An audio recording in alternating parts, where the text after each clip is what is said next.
At the moment, it's just cloudy, but look at that. The humidity lately has been 66 and higher, and that's our temperature right now as we get ready for game 2 of this series. So let's close the book on what happened here last night. The Nats and the Cubs trying to get together, and interesting scenario. And on FP, all kind of different things play into this. One ball club wants one thing, the other wants something. Major League Baseball gets involved, and you just hope you can come to sort of a compromise so nobody gets hurt, first of all, and secondly, you can play baseball with integrity. Yeah, there's two sides to every story, but when you hear what Sean Doolittle said and how intelligently he said it about Bryce Harper blew out on first base last year, and we're concerned, and the Nats were looking for a rainout last night, but the Cubs wanted to play, so you didn't really hear the reasoning behind why the Cubs wanted to play. And that's why we're stuck here for so long last night. I think if you start that game at midnight, you're taking player safety into account, not just slipping on bases, but reaction time to a 100-mile-an-hour fastball that might be thrown at your face, not only today, but then the hangover of that, or not only last night, but the hangover of that today. So you play last night till 2 in the morning, there's safety issues. Then you have tired players today, which is more safety issues, and your reaction time isn't what it should be. So I don't know why the Cubs wanted to start that at midnight last night, but basically when you're putting all the pieces of the puzzle together, they were the reason we stayed here till midnight. Well, Joe Maddon's ball club, 83-57. They have a 4-game lead up on Milwaukee in the NL Central. The Nats in the later stages of a 2-5 homestand, so 3 left with the Cubs. Nats are 69-72 and trying to break a 3-game losing streak. So Max has been great against the Central. If things had worked out better after he departed in Chicago, he'd have a 4-0 record against that division. Trey Turner hitting safely 14 of his last 16 games, and this may surprise you. Trey Turner is now, along with Anthony Rendon, climbing in the National League batting race. Anthony Rendon right behind Trey today is hitting .297, and there's Garcia.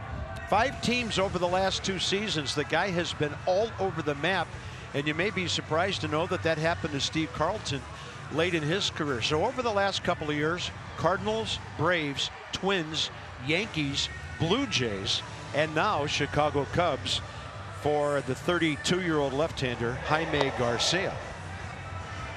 So the umpires are around home plate. We're waiting for the Nats to take the field. Kind of interesting, the umpire rotation is similar to last night except at first base, because whoever works the plate, and that'll be Mike Winters on you right there, he's the crew chief. He cannot work game 2 after working the plate. Carlos Torres steps in at first base, and then we'll see who works the plate in the nightcap coming up. Well, hopefully not that too much in the future. I think the umpires went back under to get jackets. It's that cool. It's 66, but the wind chill's way less than that. So we'll wait a little longer. I think Max is ready to rock and roll in the first base dugout. Central standings, if you care. Yeah, Milwaukee, they continue to play well. They're the wild card leader now. St. Louis is in line for the 2nd wild card. They have a record of 78-63, but then a couple of teams out west, the Dodgers and the Diamondbacks, are right behind them in the wild card race. So some things are becoming a little clearer in the National League, but here we are on September 8th. Still 3 weeks of baseball to be played, and a lot of things to shake out. Joe Maddon's probably on the phone talking to somebody saying, hey, let's go. Here comes Max. He leads the Nats onto the field. And I'll tell you one thing, FP, that we need to give a shout out to, and that's the grounds crew. These guys have been working their tails off for the last day and a half. John Turnauer's crew has this field uncovered, then covered, turfless, then they're smoothing things out. They've done yeoman work, and really, considering everything, the field looks in magnificent shape. Yeah, I think the biggest mistake last night was probably starting the game, and it was up to Major League Baseball. They said to go ahead and start it. When you saw weather approaching, here comes the umpires with their jackets on. Once you start that thing and you saw that, I mean, it's all you had to do is look at your app and know there was some dark red heading our way, that it wasn't going to be too long for that one, but that's gone, that's over, and here we go. Who's that first guy in the order? I don't know. His name's Daniel, and he's hitting .306 for the Cubs in 14 ball games. Tommy La Stella is in there. They're going to sit down some of their right-handers in game 1. Baez not in there, Chris Bryant not in there, and so some other guys. Albert Almora Jr. is in center, Contreras, Russell, and then as usual, Joe Maddon, according to what he's been doing lately, batting his pitcher 8th. Max career against the Cubs. Good numbers, and he takes the mound right here to get things going. Okay, where do you start with Max? 34 years old, 6'3", 220. Recorded his 15th 10-plus strikeout game of the season last start on third against the Cardinals. No decision in the Nats' 4-3 win. And that one gave up 3 runs on 4 hits over 7. 104 pitches for Max. And so much more to talk about with Max in his attempt for back-to-back-to-back NL Cy Youngs. Yeah, Scherzer making his 8th career start against the Cubs. 3-1 with a 7.45, and a lot of folks making noise for Daniel Murphy. And right on time, according to the announced time 45 minutes ago. First pitch at 5:15. Murphy 302 overall. He had a base hit in 5 at-bats in Game 1 on Thursday night. Tell you what, I used to stand behind Pedro Martinez and think of how I would hit off him. And I wonder if Daniel Murphy ever did that at second base behind Max. What you would look for, what he would do to you. You know, sometimes you daydream on defense and go, I wonder what it's like to face him. Murph faced him obviously when he was a Met. Yeah, Murphy 3 for 18 career against Max. And a couple of fastballs up and away. 2-2. Cubs lead the league in hitting at 263 and in runs. They're 8th in home runs. They're a versatile ball club offensively and on the defensive side. And the count's 2-2.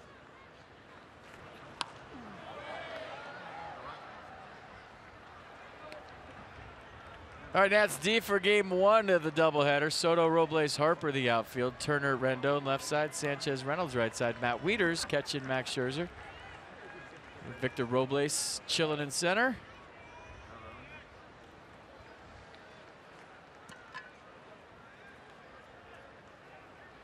Two.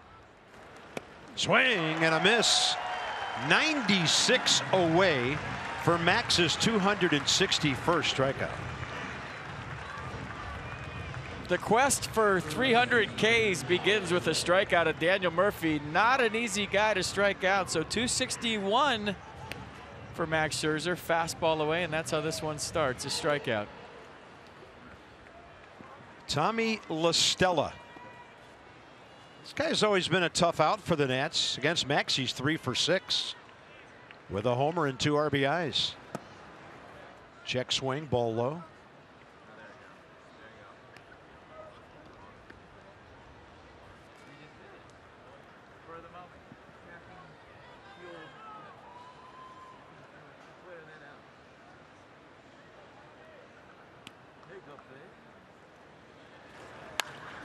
Hard hit off the glove of Mark Reynolds, and La Stella heading for second.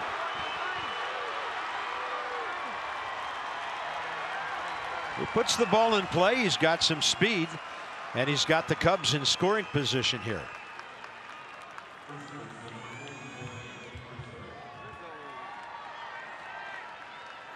That ball hit hard. Reynolds with a step and a dive and kind of passed him, so a 1-out double for La Stella. Just sneaks it off the glove of Mark Reynolds and slowed it down a little bit. That might have been a triple into the corner, never know.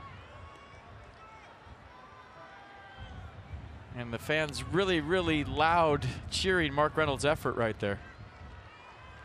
Indeed. Anthony Rizzo. Well, last night, his night got off to a good start. He had a blue pit first time up, but it got erased when the rain washed everything about that game away. Adam Eaton had an early hit for the Nats. And Max is going to go to his left and grab it. A 1-pitch out. La Stella to third, 2 down.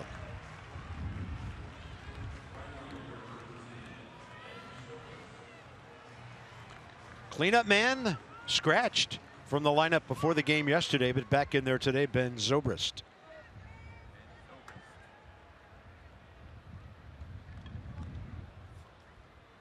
Everybody talks about the grind of 162, and I think what a lot of us fail to realize is there's what, 6 or 7 or 8 days a year like yesterday where You come, you do all your work, you start to play a game, and it gets rained out. So in essence, as a major leaguer, you're playing 167, 168 games. There's days, you know, when you come to the park, you get dressed, you do all your work, and you get rained out. So it's not like you have a full day off. You're still coming and doing your work, and you're here for hours and hours at a time. You see 162 on the schedule, but a lot of years it's more than 162. Joe Ross last night, 24 pitches, 15 strikes, got 5 outs. Gave up 1 hit, hit a batter before the rains came. Now it's Scherzer 0-1 to Zobrist. Loud foul on both sides of the field here. It's 0-2.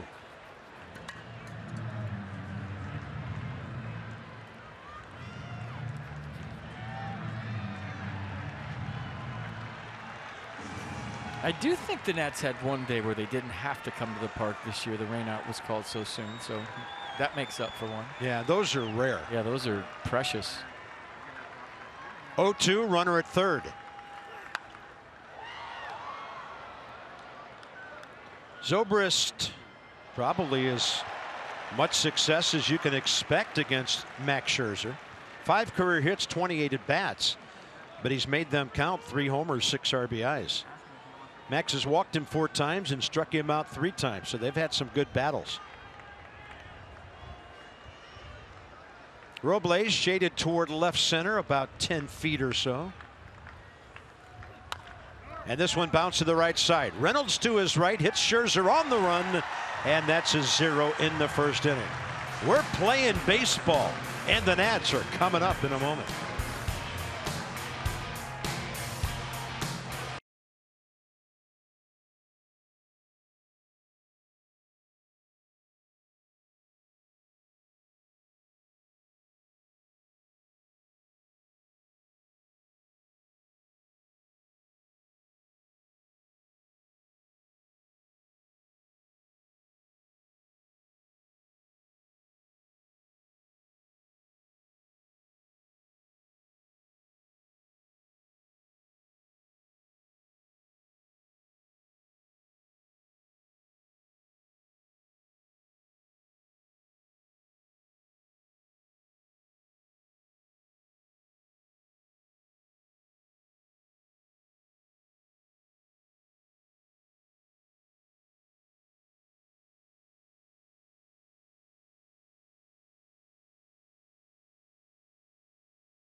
Lineup tonight, but we always get excited just to see him getting ready. Bryce next to him, and here come the Nats. Last 8 ball games, hitting .400, slugging, driving in runs. Soto has endeared himself to our fans in so many ways, and one of those ways, a .317 batting average here at Nationals Park.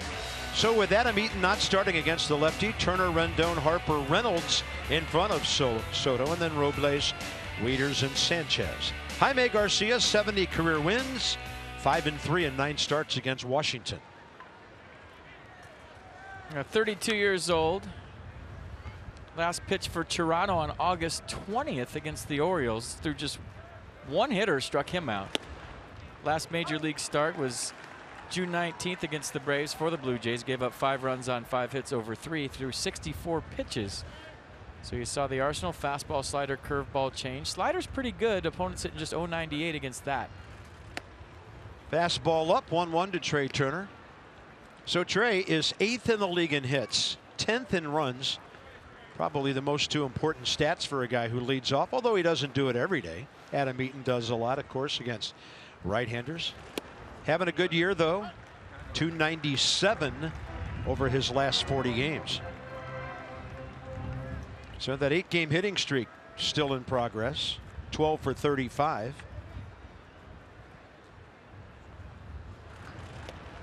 Good idea on the breaking ball.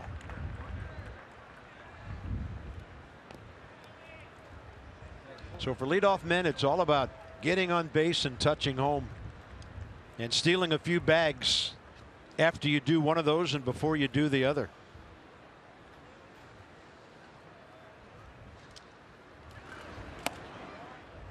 Last thing Garcia wants to do is walk him to lead off the game. 69 strikeouts, but 38 walks in 74 innings so far. I could be wrong, but didn't he pitch game 1 of the NLDS in St. Louis in 2012? Wasn't he the starter? Didn't he walk everybody and he came out early? Sounds familiar. Turner pulls one down the line, but it's hooking. And by the way, I've had a few questions about this today. I was asked, why didn't today's game start in the second inning? If you don't play 5, it's not a suspended game. It's only suspended when it's already become an official game. So that thing last night, the Rizzo hit doesn't count, the Eaton hit doesn't count, everything washed out. 3-2, and Trey Turner is aboard to start the game.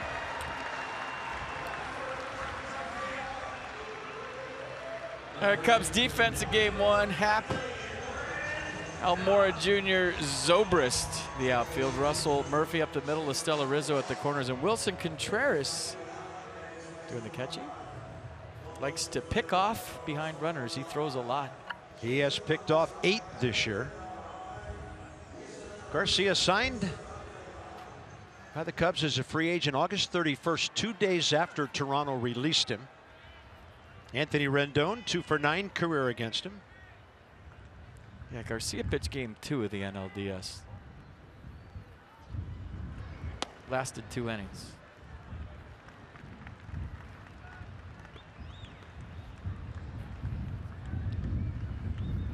You can hear the wind whipping through our microphones around the ballpark. Really coming in from center field right now.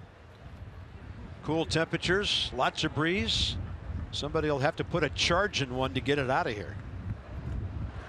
Rizzo off the bag. Turner got back. Trey 35 for 43 to lead all of baseball in steals. And because of that breeze, we have a few raindrops here and there blowing into our booth up here.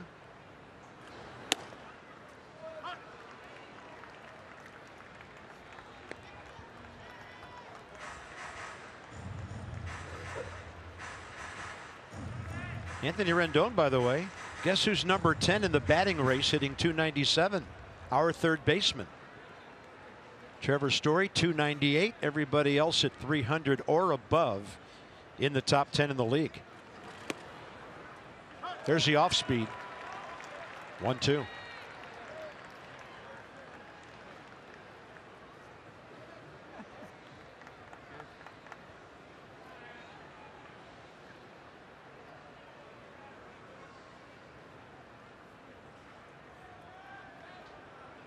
Cubs playing him just about straight away everywhere.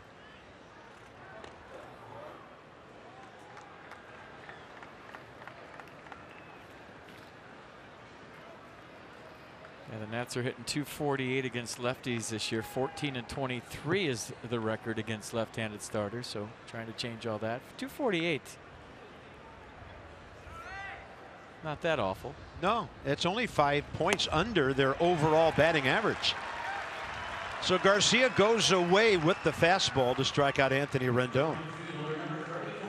Let's have a look at our Lowe's whole team together. Time to check it out. And since the All-Star break, Bryce Harper and the Nats piling up some pretty good numbers. Team hitting over .270. As a team, that's a great on-base percentage. 5 runs a game will win you more than you lose as a rule. Slugging well, lots of extra base hits. Bryce since the break, .322, 8 homers, 27 RBIs. 1 career homer, 4 RBIs against Garcia.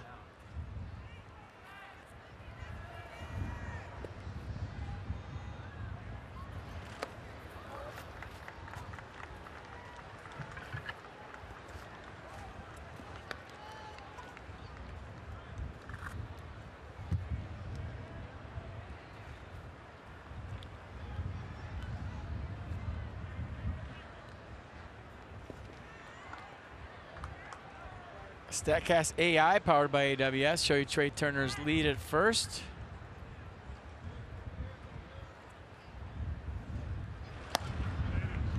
One. So Ballpark's going to play huge here in the first game. You look at the flags, they're blowing straight down Half Street. Looks like they're blowing in a little bit from right atop the scoreboard, but we've been watching the big American flag and left above the pregame set, and that new wind tunnel with all the buildings, Half Street. Ballpark's going to play huge here tonight, you think? 1-1. Trying to frame it, Contreras. Mike Winters called it 2-1. Yeah, the backdrop of Nationals Park all the way around, certainly different than it was just a couple of years ago with all the new construction. And it affects what happens in here. It does. There's certain days when those buildings affect the ball going far, and there's certain days when those buildings create a tunnel and that wind blows down Half Street and knocks it down. All new.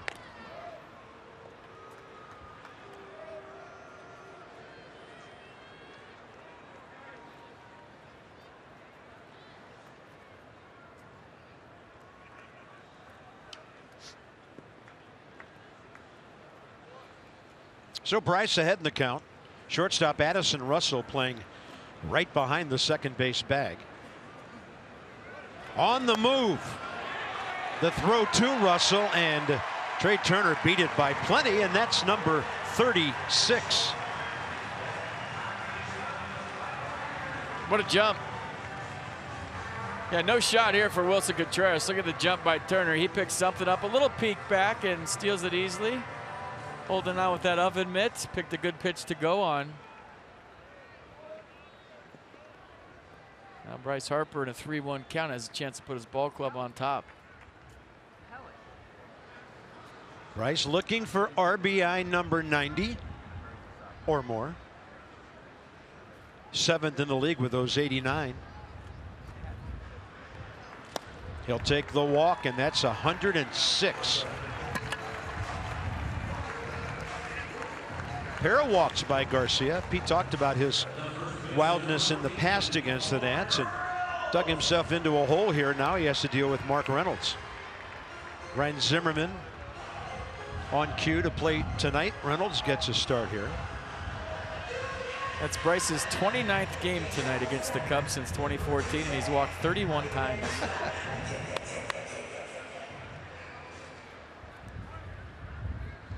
You know what I like? He's letting the game come to him. He wants to drive in 100. He could have expanded his zone there 3-1, maybe even just to get a 3-2 pitch. But he took his walk and not forcing it.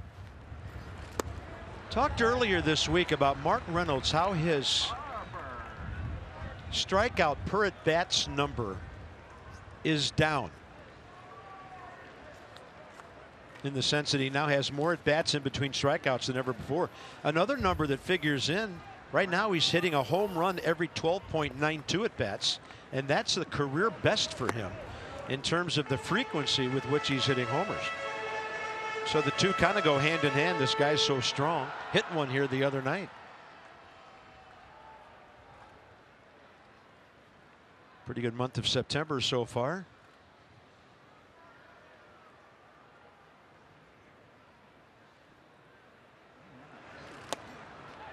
And Garcia, he'll bait you with that fastball away. He got Rendon at 89, and that one was 90.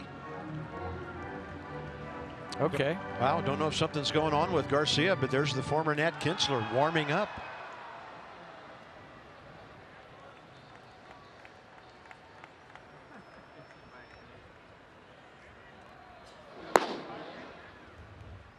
I got Cole Hamels in game 2. Maybe Joe Madden thinking game 1 is a bullpen game. We'll see. Turner has third base stolen. Even with a catch and a throw, they had no chance. Bryce eyeballing him into second. So number 37 for Trey, number 12 for Bryce. Look at Bryce on the back end getting a really good jump. It's imperative if you're the trail runner to do that. So Trey Turner with a good jump. Bryce Harper right with him. Now a 2-2 count. Mark Reynolds has a chance to put a ball in play and put his ball club up. Those two have done that a number of times this year.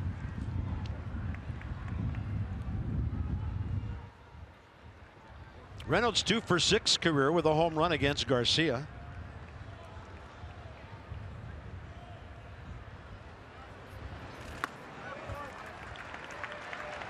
Full count, 1 out.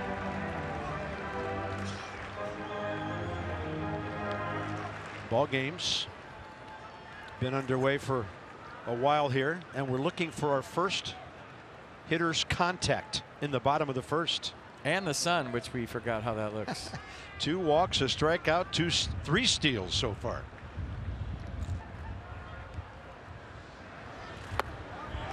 Great at bat by Reynolds, and Garcia has walked the bases full.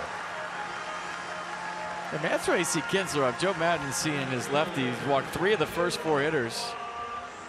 And I don't think he's going to be around much longer if he can't throw strikes.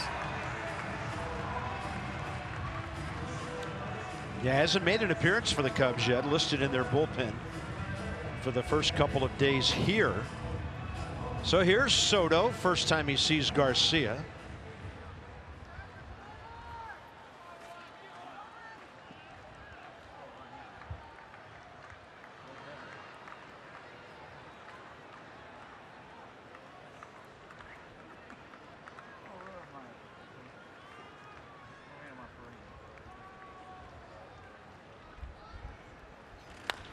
Pulls it right side. And Mark Reynolds might have set a screen right there. 2 runs are going to score.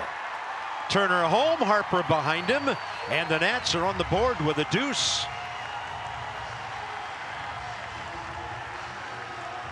Boy, you can see Anthony Rizzo got caught in between in no man's land. He didn't charge it, he didn't retreat, and he got the in-between hop on a lot of diamond dry dirt and had no idea what to do with it. Watch the second hop, he got caught in between. Tried to snatch it and throw it to Addison Russell. See how they score it. And that's going to do it for Jaime Garcia. Wow.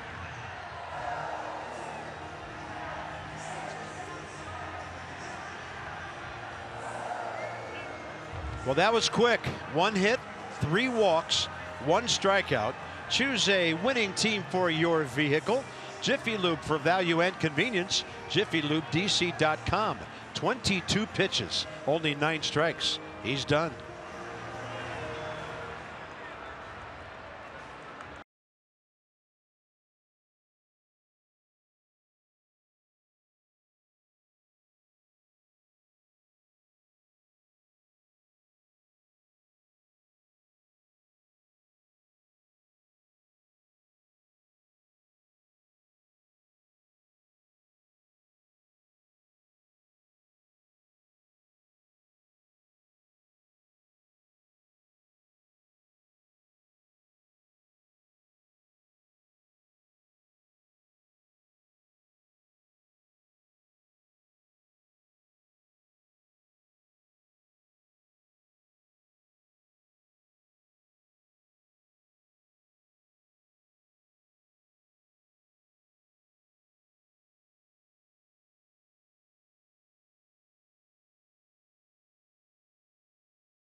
Total up to 56 with that base hit, and the Nats are all over the Cubs early. Still only 1 out. And here is 34-year-old Brandon Kinsler. For the Cubs, he has a win and a loss. ERA is way up there. Extremely hittable. 21 hits in 12 innings so far. 11 earned runs. He's walked 6, struck out 7. So we know how good he can be, but he hasn't translated that into the blue uniform yet. First up, Victor Robles. You know about the sinker? Slider coming back the other way.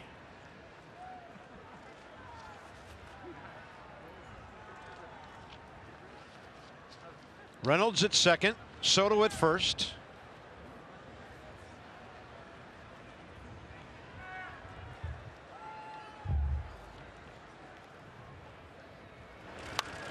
Got a fastball, and that thing really jammed it. Ball was caught fair when Rizzo caught it. One pitch, one out, and two down for the Nats.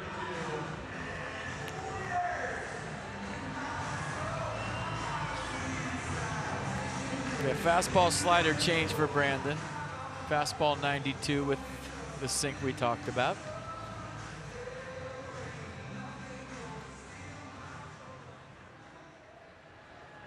Matt Wieters, the number 7 batter, gets an AB here in the first inning. Matt 290 over his last 19 starts. Been a little beat up, hasn't started much in the last week or so. 0 for 1 against a former battery mate. And he's always hit the Cubs well. 227 overall. 234 left-handed, trying to drop one out there and getting to it. No, it's not a catch. Trapped by Ian Happ, and the Nats lead 3-0. Mike Muchlinski, the third base umpire, with an immediate call on that play. 3 men walked, 3 men scored. Yeah, with 2 outs though, you're running either way. Good effort by Happ and left, but better placement by Matt Wieters. So line moving with 2 outs. Big knock, 3-0 with Max Scherzer on the mound. Now Adrian Sanchez gets an AB.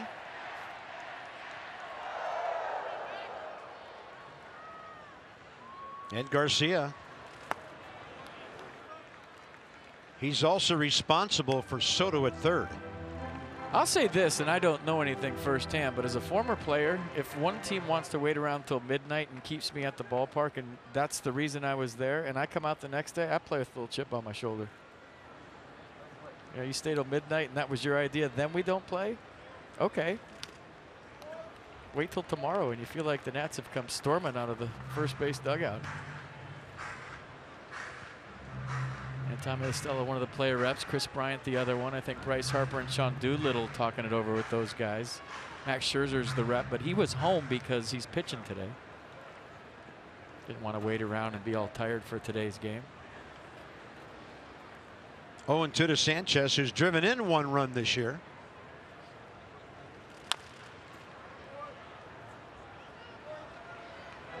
Overall, Adrian 174, 4 for 23 in 15 games.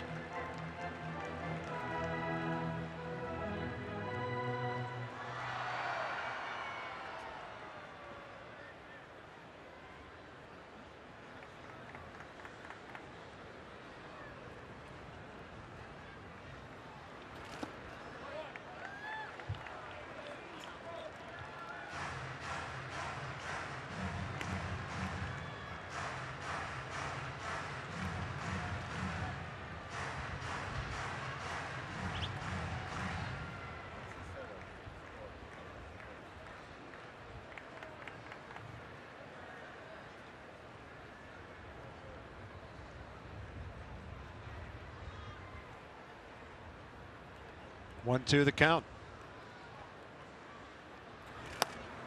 Fastball delivered by Kinsler, a called third strike. The Nats get 3 walks, couple of hits, and a 3 spot in the first inning.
start with the Nationals, back from that gruesome elbow injury he suffered at AAA earlier this year. And Victor talking a few days ago after getting called up, saying that he feels like some people in the Nationals organization might have thought that that elbow injury would scare him off from making diving plays or aggressive plays in the outfield. Victor doesn't think that that's the case. He says he's still the same aggressive player he was before. He does think, however, that the injury helped him establish a sense of discipline and patience that he didn't really have before. And despite both being uber prospects from the Dominican Republic, Robles and Juan Soto, to his right out there in the outfield, have never played together prior to being in the starting lineup today. They work out together in the winter. They've talked about playing at this level or that level together for years to come, and both of them, guys, called the possibility of playing alongside each other up here in the majors a dream come true. Very cool. Top of the second, first pitch swinging, Albert Almora Jr. Outfielders will have fly balls moving around a bit on them this evening. So here they are since the 97 Pirates. Jose Guillen, Emil Brown, Adrian Brown, and then of course Gary Carter found his way into the outfield with Pepe Mangual and Bombo Rivera for the Expos in '75. Make today the day at PNC. Pepe and Bombo and the kid. Another first pitch fly ball to right. Wilson Contreras. Bryce has a ways to go, and he grabs it right behind Sanchez. The wind really pushing the ball away from Bryce as he moved toward the infield. Yeah, good hustle by Bryce.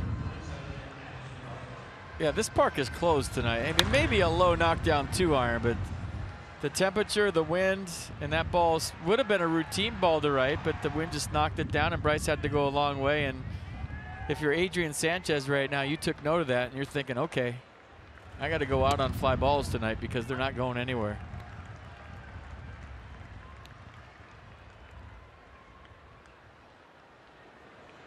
Addison Russell, 2 for 7 career against Max, who had a 13-pitch, 10-strike first inning. And the pitcher spot on deck suddenly for the Cubs, batting 8th tonight.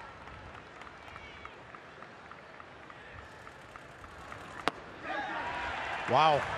They can worry about that next inning. 5 pitches, 5 strikes, 3 outs.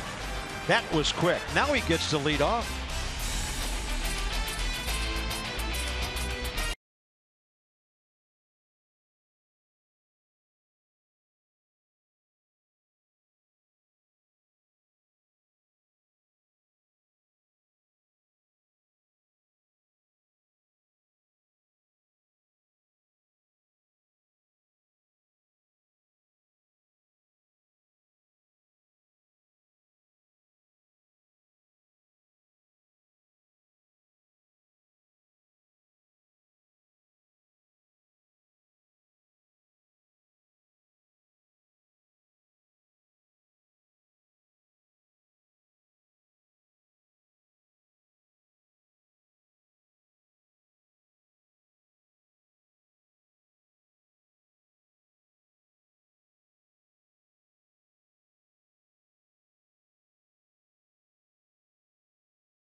That is a beautiful sight right there. September 9th is Heroes Day, part of the Patriotic Series presented by SAIC. Honor and remember our heroic service members and first responders as the Nats face the Cubs. 1:35 is at nationals.com. So that is tomorrow. And I think it's 1:35. That said 7:05. It's a 1:35 game tomorrow. I hope that's not an omen for weather tomorrow. Brandon Kinsler, 8 pitches, 6 strikes to get Robles and Sanchez. With a Wieters RBI hit in between, he faces Max. Ball tipped on the check swing.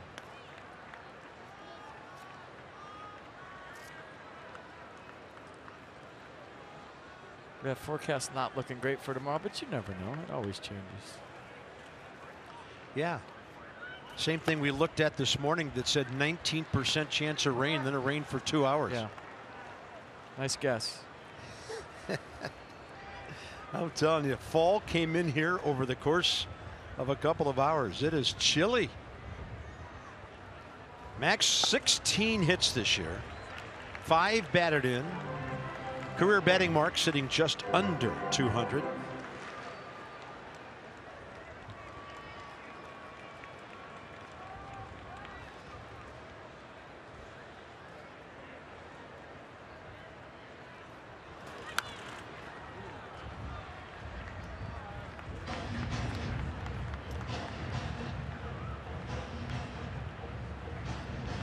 Right after 7 o'clock tonight, Phillies at New York. Zach Eflin, Noah Syndergaard. Later, Braves at Arizona. Julio Teheran, Clay Buchholz. Phillies are 2.5 back. Nats trying to break a 3-game losing streak here, and they've got the guy in the box and on the mound to do it. 1-2. Looked like he held. Carlos Torres agrees down at first base.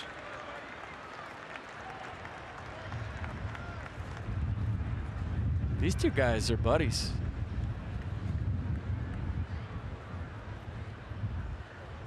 This must be weird. Now we've had a lot of familiar matchups around here lately, haven't we? Yeah, these guys, they used to hang out in the clubhouse, in the dugout. You remember Brandon would always kind of get on Max about that wasn't a good slider there and kind of keep him in check. Now they're facing each other. That's a swing and a miss. Ball got away, and Contreras will retrieve and throw to Rizzo. More on Brandon Kinsler. Dan, I know you spent some time chatting with him yesterday. I did, Bob, and Brandon's been gone from this Nationals club for over a month now, but if fans at home don't think that he still monitors his former team, here's a story for you. I was talking with Brandon just about baseball, about the Nationals in general, and he brought up, unprompted, some things that he's seen in Tanner Roark's mechanics lately. We remember that he's kind of the one that tuned Tanner up, got him locked in before the second half of the season began, so he's still watching Tanner and saw some stuff lately. Yes, he has, and you and I remarked to Brandon that he'd make a good pitching coach someday because he doesn't beat around the bush. Salt was his nickname because he kept it real. 1 ball, 1 strike to Trey Turner. With his teammates. Trey a walk, 2 steals, scored a run on the Soto base hit first time up.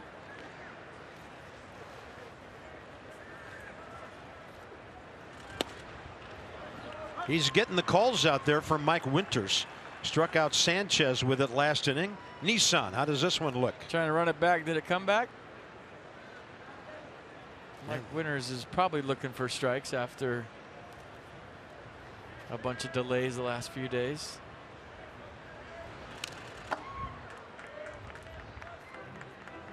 You think I'm joking? It's true. Umpires wait around. They look for strikes. Yeah. I mean, within reason. Borderline pitches that they have to think about for a second is a strike.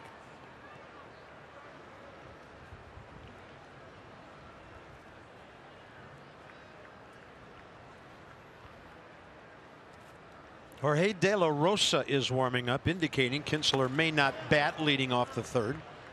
Pitcher spot due up for the Cubs. And even with Garcia out of the bullpen to start today, they still have 12 in that bullpen.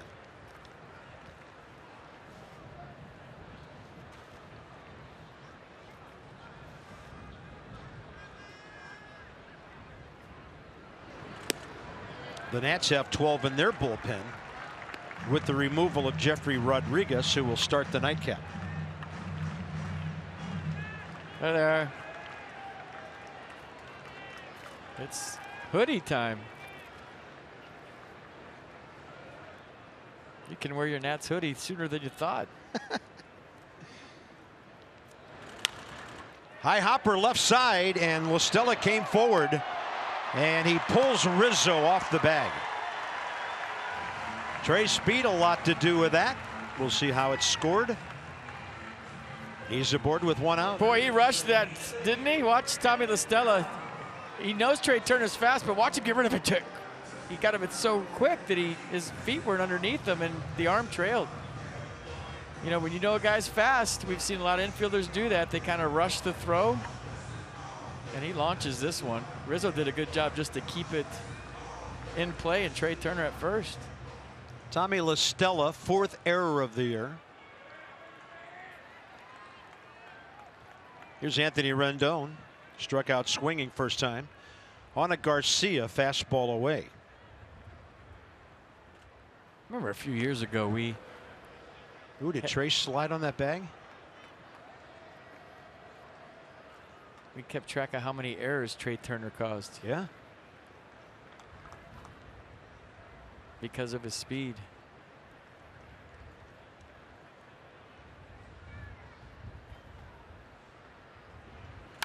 Rendon pulls it.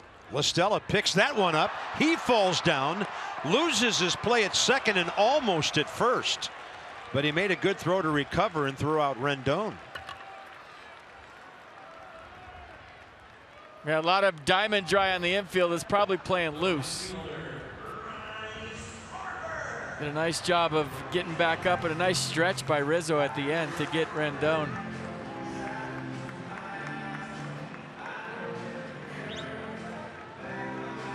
I'll tell you what, players wear the plastic spikes because over 162, it's easier on your legs. But when you're talking about, those are metal right there that Tommy's got on. When you're talking about playing in damp weather, you almost have to wear the metal spikes around the bases. That's when you slip the plastic on the wet base. Well, Bryce has been walked intentionally. 2 for 2 strolling today. And maybe what we've just seen, because I thought I saw Trey slip a little bit going back on a pickoff throw. FP, maybe what we're seeing here is a good case for not starting last night, because if anything, the field was in rougher shape last night than it is right now.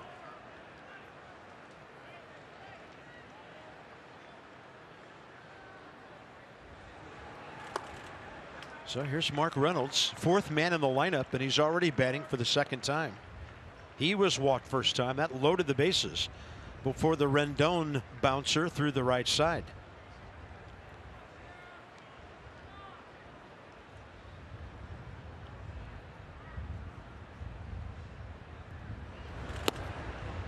Two and 0. Yeah, up by 3. If Trey gets a jump here, even though there's 2 outs, not a bad time to steal, because Bryce will go with him. Then you got a chance to be up by 5 with a base hit. Bryce and Anthony Rizzo having a nice chat down there at first.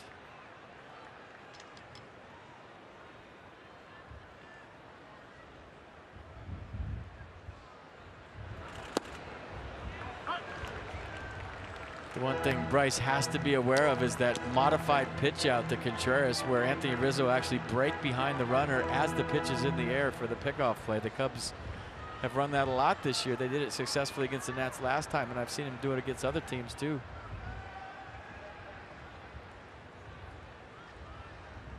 Two and 1. Reynolds pulls it left side, and Listella makes his 3rd pretty good pickup of the inning. He was busy. Nats leave a couple. They've stranded 4, and it's 3-0.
well. By the way, he's had 3 one-pitch outs already.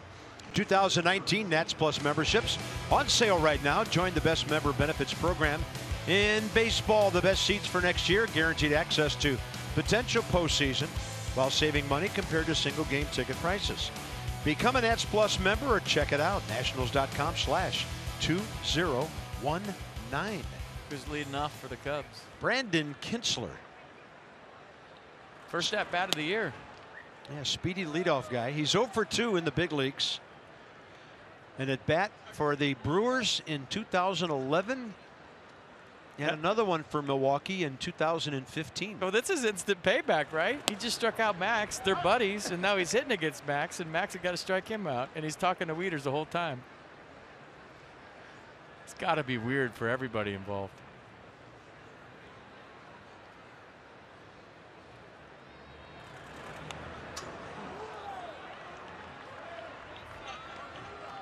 Hey, whatever. However. I'm digging this. He said something about a fastball right there. Oh, this is like an inner squad. Swing and a miss on the slider. Max Scherzer a strikeout in each inning so far. Mercedes-Benz pitch cast. Yeah, Max is having none of it. Brandon Kintzler's up there smiling, talking to Matt Wieters. That wasn't a bad hack by Brandon. Pretty good slider by Max. His mistake was he bunted the fastball. That was his pitch to hit. Ian Happ batting 9th. 240, 14 home runs.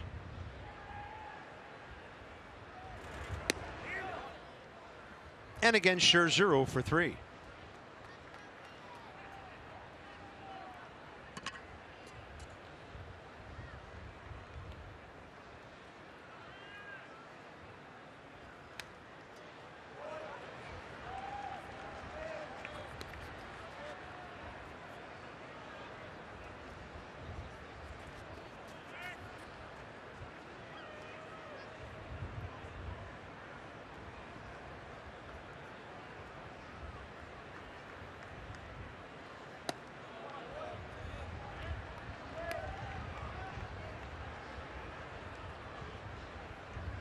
For Max, start number 326 tonight.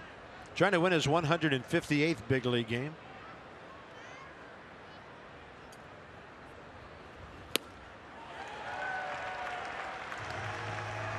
Nasty cutter. 89 right under the hands. He tried to backdoor the cutter, started it off the plate away last time. This one he starts right down the middle and watches the lane change under the hands. Beautiful.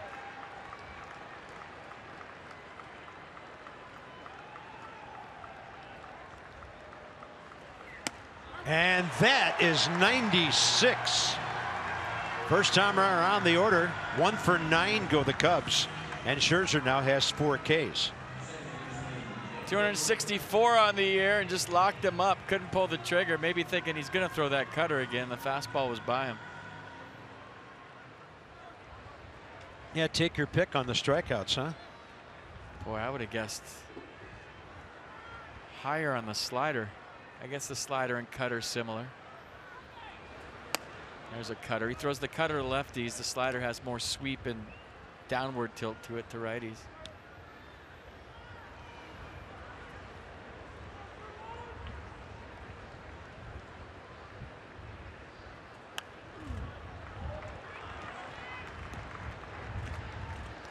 Murph was on that change. He was looking for it, it looked like.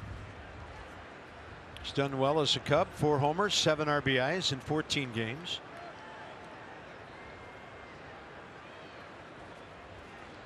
(12-2) when he starts since he came over, and that was close. 2-1.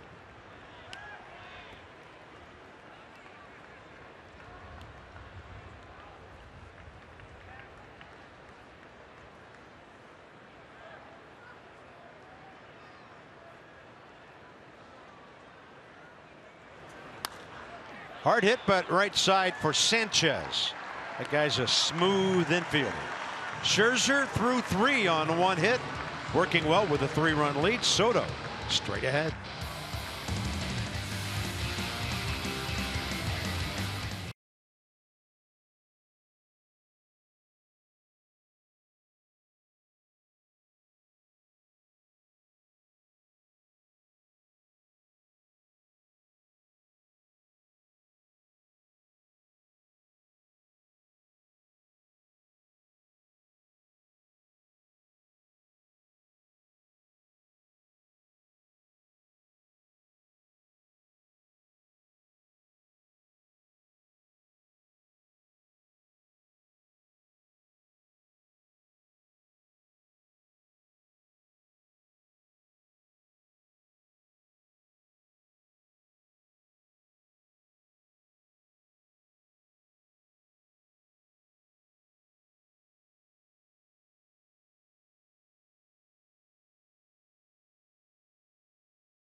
Brought to you by T-Mobile. Juan Soto in the first inning. A chopper past Anthony Rizzo. They scored it a hit, so RBIs number 55 and 56 for Juan Soto, and he's trying to hit 300, so it's always nice to start a doubleheader out with a base hit. Oh, and I forgot, Adam Eaton lost a hit last night. That stinks for him.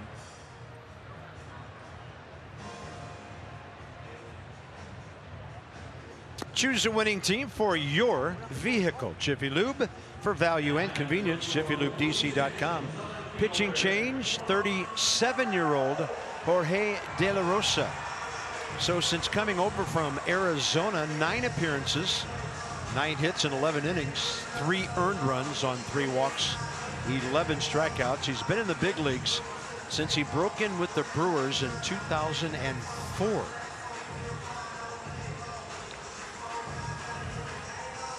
A fastball 92.5 on average. We'll cut the fastball around 86, curveball and changeup. Lots of changes at 39%. That'll average 84. He'll throw them to lefties too. Soto 0 for 1 against him this year. That one cutting away from Juan. So the batting average 2 clicks up to 302. Same for the RBIs, 56.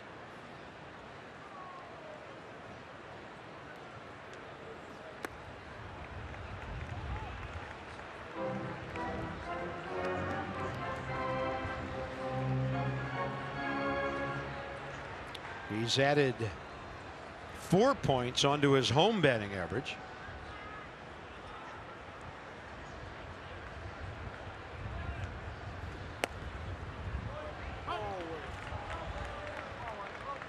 Mike Winters liking that side of the plate with fastballs. 1-2.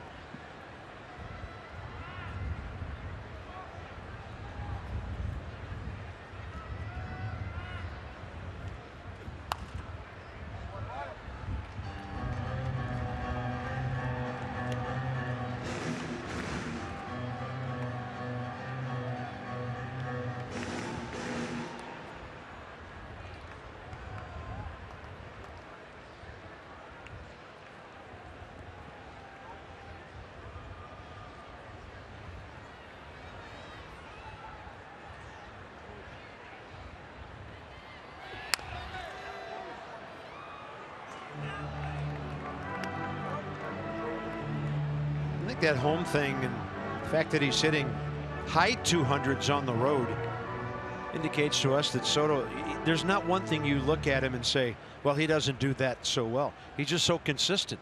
Here, road, whatever division the Nats are playing the Yankees, hitting home runs. He's just kind of taken everything by the neck this year and done it very well. Had him reaching, did De La Rosa there. Rizzo takes care of it, 1 out.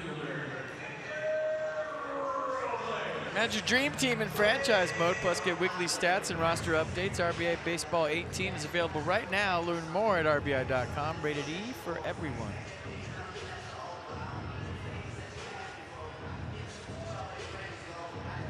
A lot of hardware in that on-deck circle. Here's Robles. First pitch, he got jammed by Brandon Kinsler and popped out to Rizzo first time. Gets a lefty here, target up and in.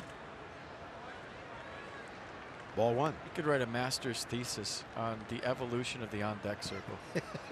From the time the game started till right now. There was probably nothing on it when they started. Yeah. It was probably just a chalk circle. This one up the middle, and Robles trying to get out of the box quickly. Thrown out by Addison Russell. 2 down. Then, you know, maybe what, the pine tar rag in the 40s or so? Just guessing. Now you have donuts, weighted sleeves, the pine tar rag there on the left, the spray, a towel because it might rain, a rosin bag, and then there's a weighted bat on the other side of that sleeve laying down on the ground.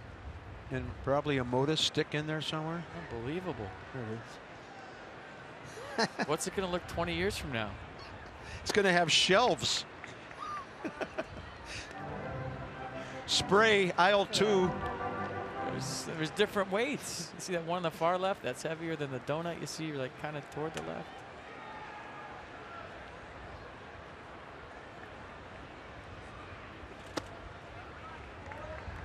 It's just personal preference if you're wondering. Yeah. You get into a routine and you grab one of those things and it works, you stay with it. Some days maybe your bat's feeling a little extra heavy, so you pick up that weighted bat with the red on it. All the weight's at the end of that. And there's another weighted bat that's just thrown down. See where that silver part is at the top? You can screw that down to where you want to feel the weight when you're swinging it. So that thing can screw down to the middle. Right here if you want it right there. Or you can have it all the way on the end where it is right there. Amazing. Big rip by Wieters.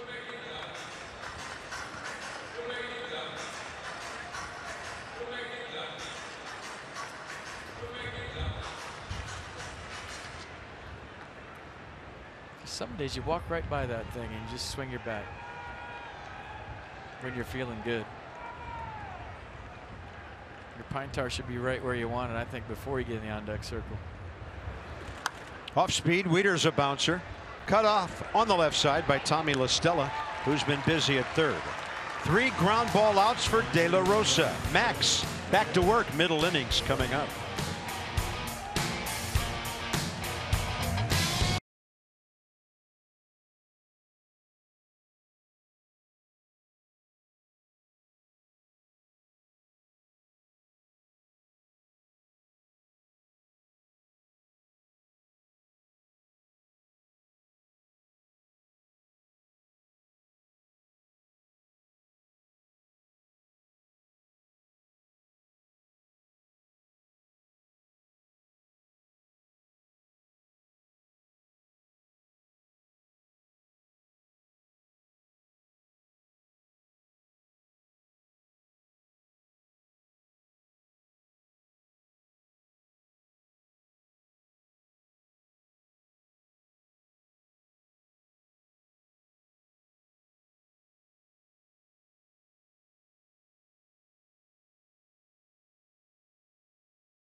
Ball brought to you by the all-wheel drive RAV4.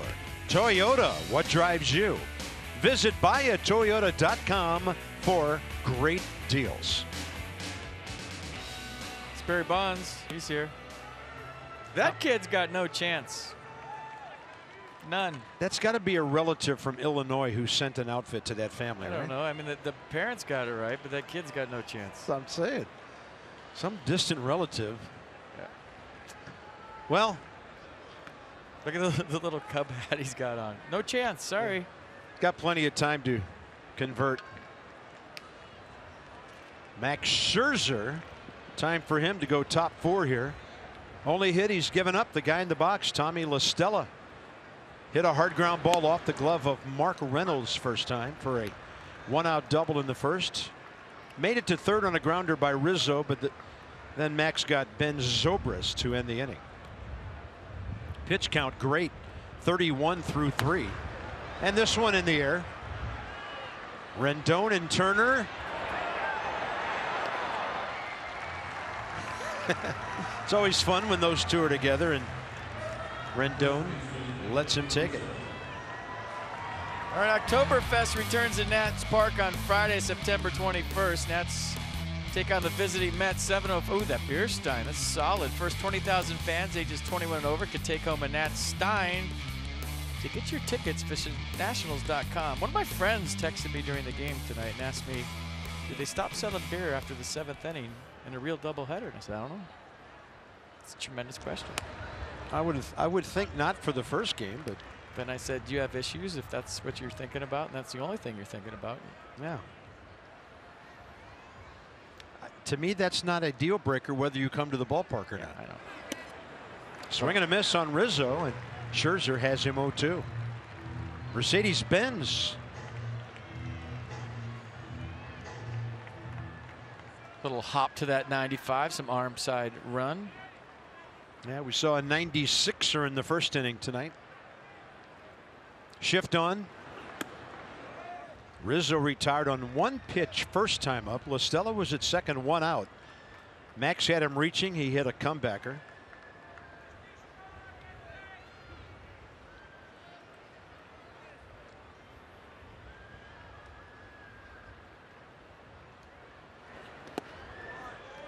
And it's 2-2.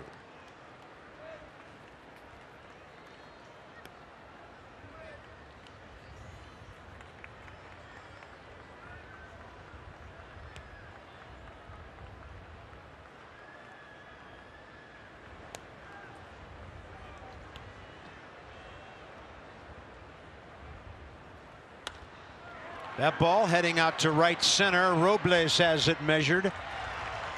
You better hit a low bullet if you're going to try to gap one between the three guys out there tonight. 2 down.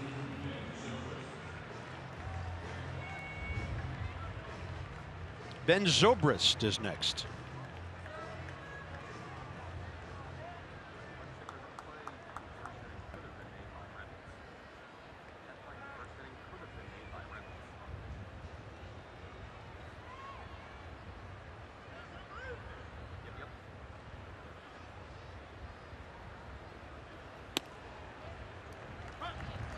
Are really mixing things up, getting ahead.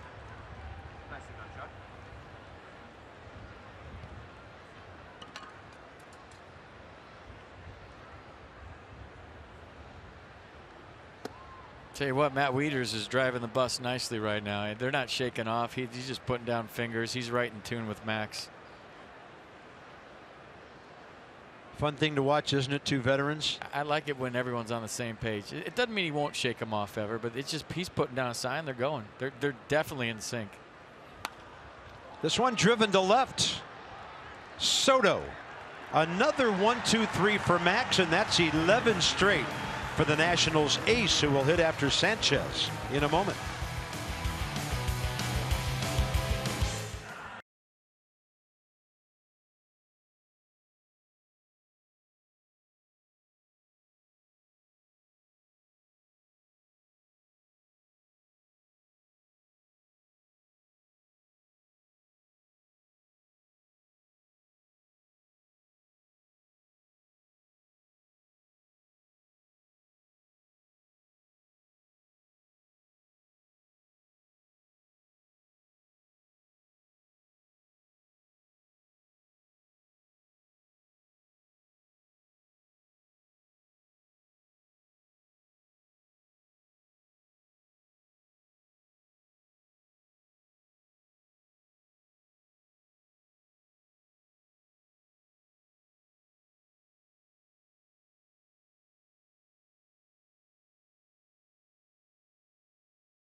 Centermore and Car Insurance. Visit geico.com.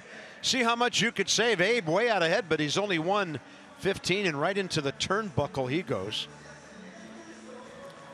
Tom, George. Is it 3 or 1? It's number 1. George takes it. 24 on the year for him, one behind Jefferson.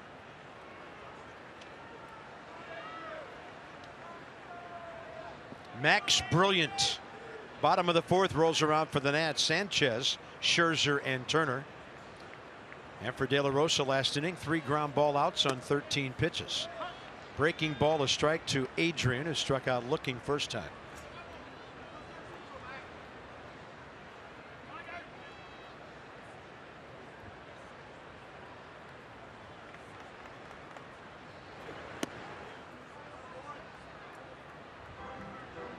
It's 6:22 and it's dark.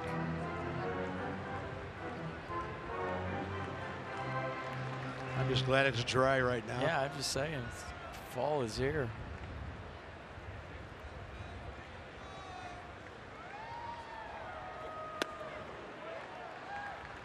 One ball and 2 strikes.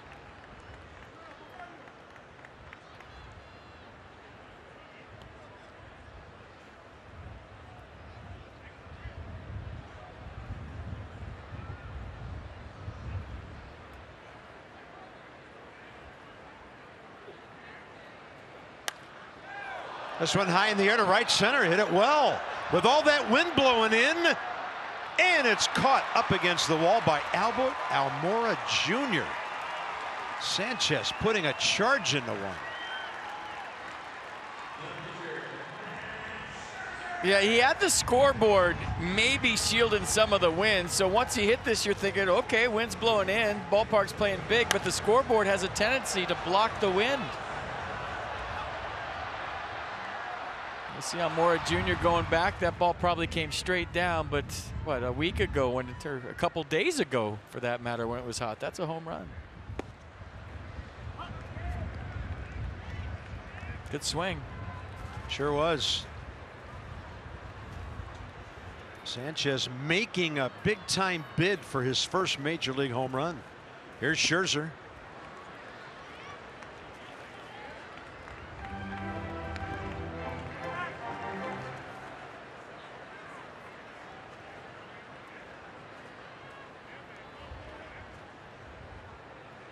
Interesting stat. Max 2 for 4 career against this lefty. 1 ball, 2 strikes. Well, he needs a knock to get to 300 because, you know, he's got what, 4 starts left maybe, and there's going to be some bunts in there. So every time he comes up in a non-bunting situation, I feel like it's a big deal for him to hit 300.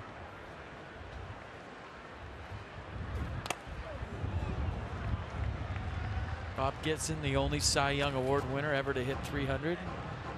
And I think it'd be cool if he did. He works hard at it. Hits the tee between starts. He has a routine on game day where he hits the tee down the tunnel with Kevin Long. He's always taking his batting practice on the field at home seriously. 1 and 2. Yeah, so he needs a knock.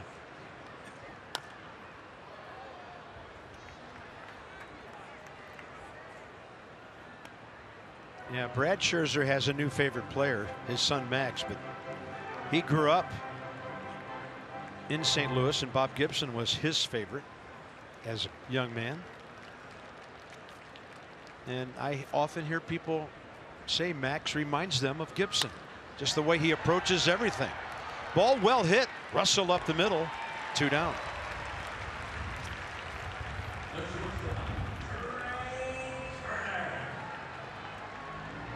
Trey Turner is next, and he's been aboard with a walk and on an error. A couple of bags, a run scored. So Trey's at 37 stolen bases. Pretty good swing by Max. Couldn't find a hole. Turner stole 46 last year.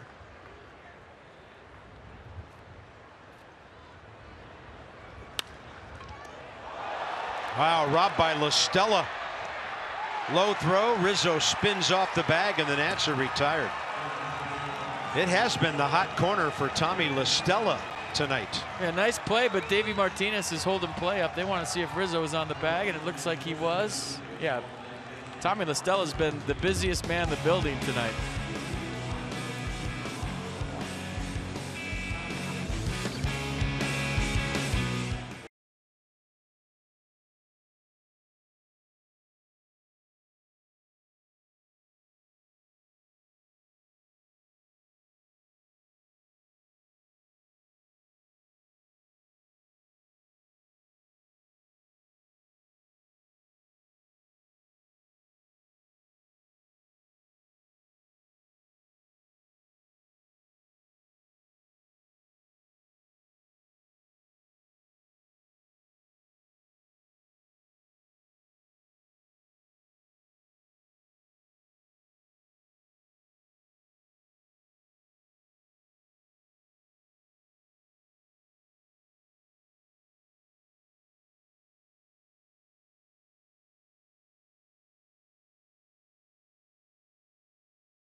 point tonight, 4 strikeouts. So here's number 261 on the season, Daniel Murphy.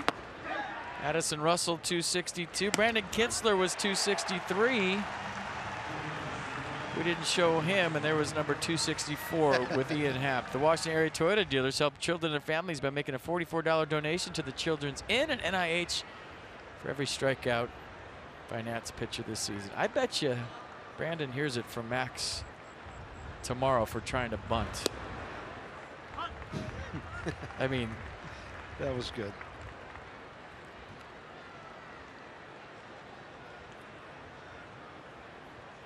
So Almora first time was out on 1 pitch, fly ball to right. Contreras came up after him and did the same thing. And then Max struck out Addison Russell on 3 pitches. A 5-pitch second inning. And after 4 innings tonight coming into this, he had thrown only 41 with 30 strikes.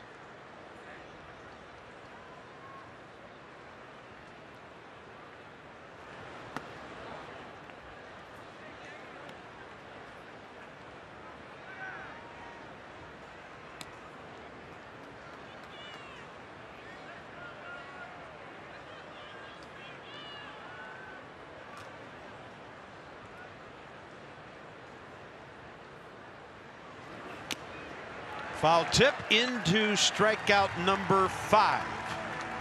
Mercedes-Benz.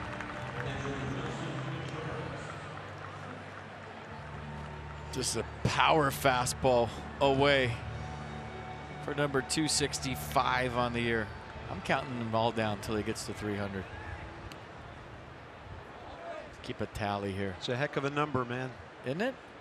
I know there's a lot of strikeouts in baseball these days, but that is really something. Closest he's ever come 2 years ago with the Nats when he got 284. 268 last year. First year with the Nats 276. So I mean, he's been a machine since he's come over here.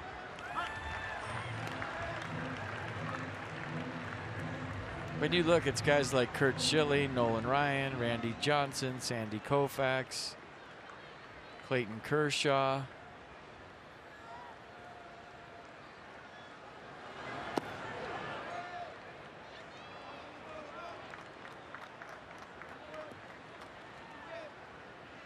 Max as a Nat, 66 and 31, 127 starts with a 2.65 ERA.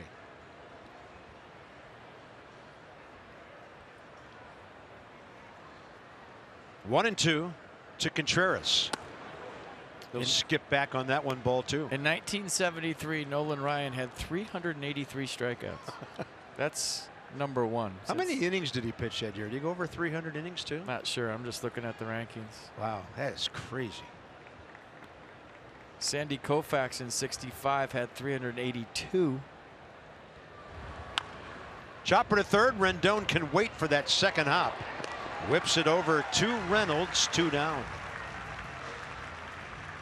Yeah, we love the strikeouts, but some nights Max gets quick outs, and that's what he's got going on right now. Addison Russell with 2 outs here in the 5th. So the economy of pitches continues.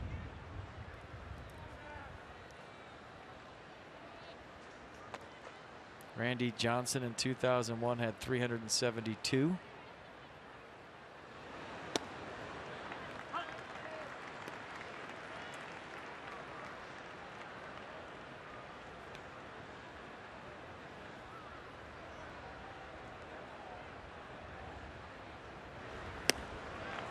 Breaking ball, fastball, and that thing at 95 playing quicker.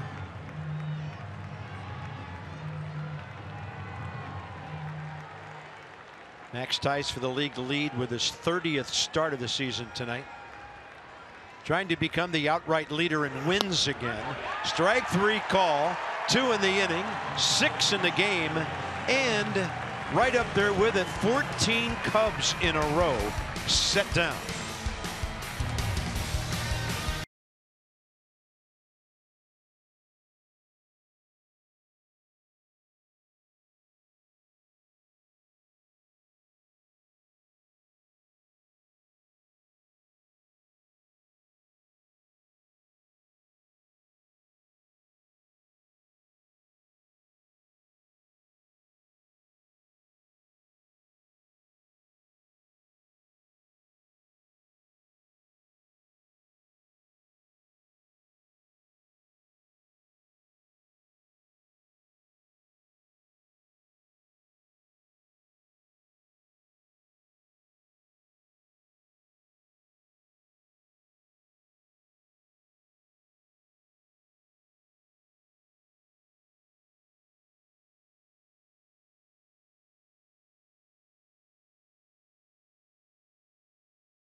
Well, they all pitch in our division, don't they? Scherzer and Nola, 16 wins. ERA's very similar. Jacob deGrom's got the earned run average. Max the lowest opponent's batting average in other categories. He's first in strikeouts. He's first in innings. You name it, Max is doing it.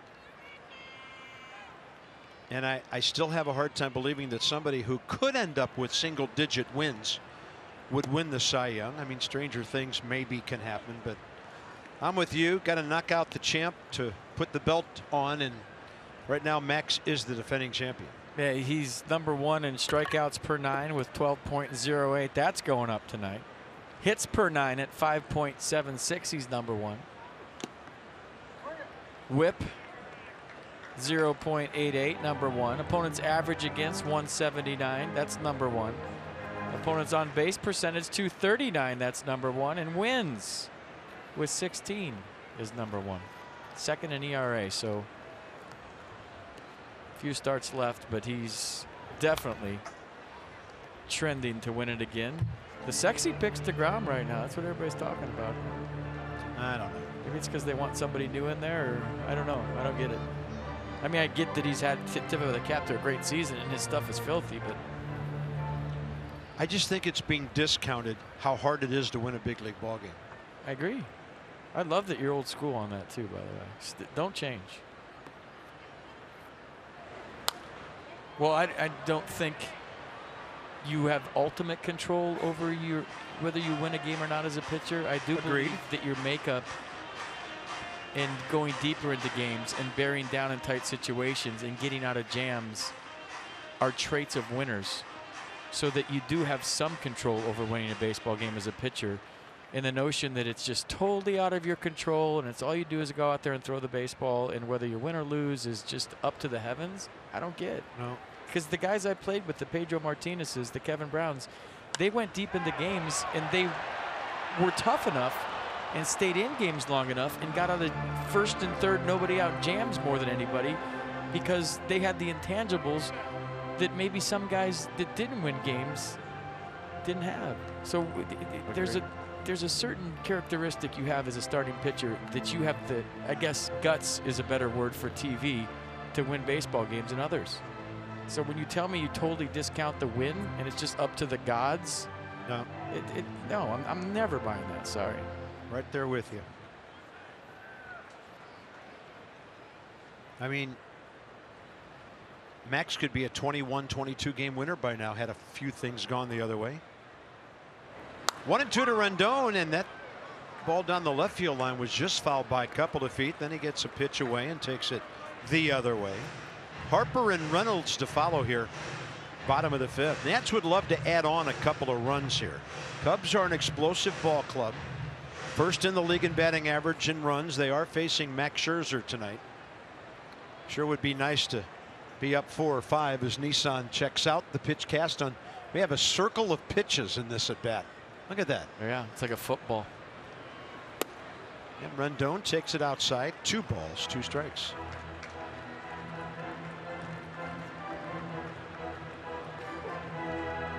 Remember we had the power zone? Yeah. Looked like a thunderstorm cell. I'll show you where the hot spots were.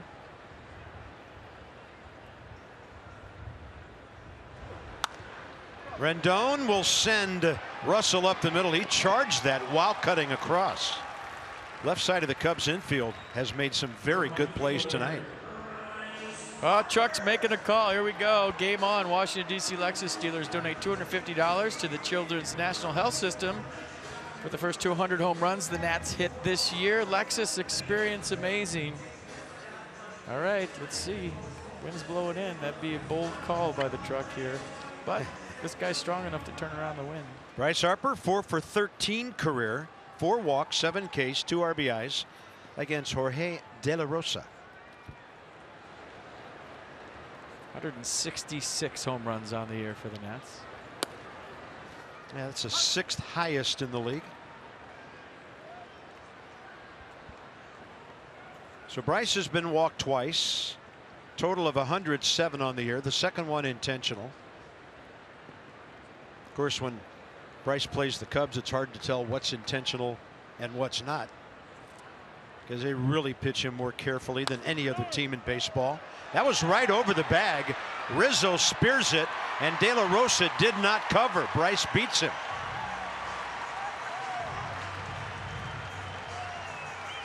Take it. He took a double away, but he'll take the knock. Anthony Rizzo to a dive, and nobody's home.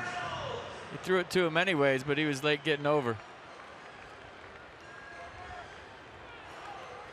That's one where you get caught umpiring, you think it's foul. He thought it was foul, then uh-oh, it's fair, and my first baseman caught it. Uh-oh.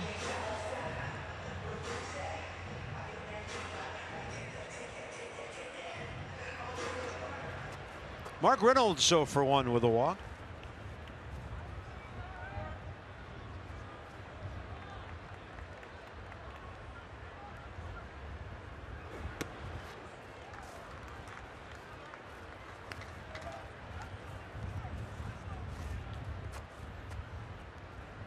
Bryce Harper 12 steals this year after following Turner on the back end of that double steal first inning.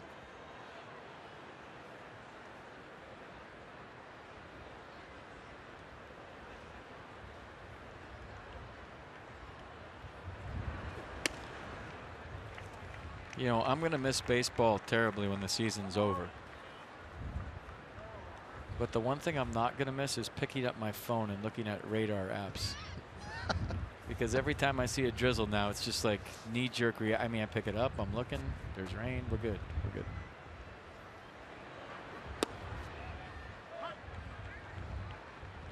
Ever tempted to remove the weather app totally? No. I read a story the other day. Tourist destinations are upset because people are looking at their apps and canceling vacation plans because of the weather a week ahead of time. And it's costing them money. They're like, come on, just stop it. Come I'm here addicted. and have fun. I'm addicted. I check it in the off season too. I'm outdoors a lot.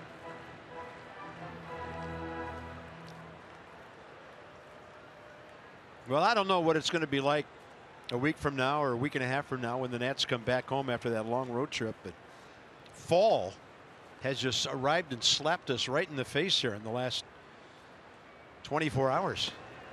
Mark Reynolds is going to take another walk. So that's 2 on, 1 out. Lefty lefty coming with Soto, the first man De La Rosa faced. It's Jim Hickey, the Cubs pitching coach, on his way.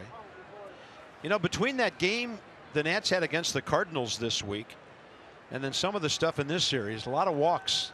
Only the Dodgers in our league, the Yankees in the junior circuit, have drawn more.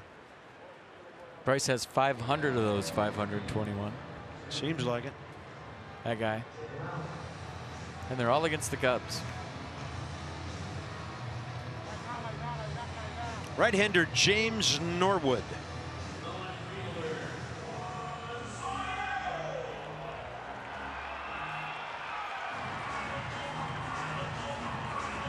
And by the way, that's the 11th time Jorge De La Rosa has walked Mark Reynolds.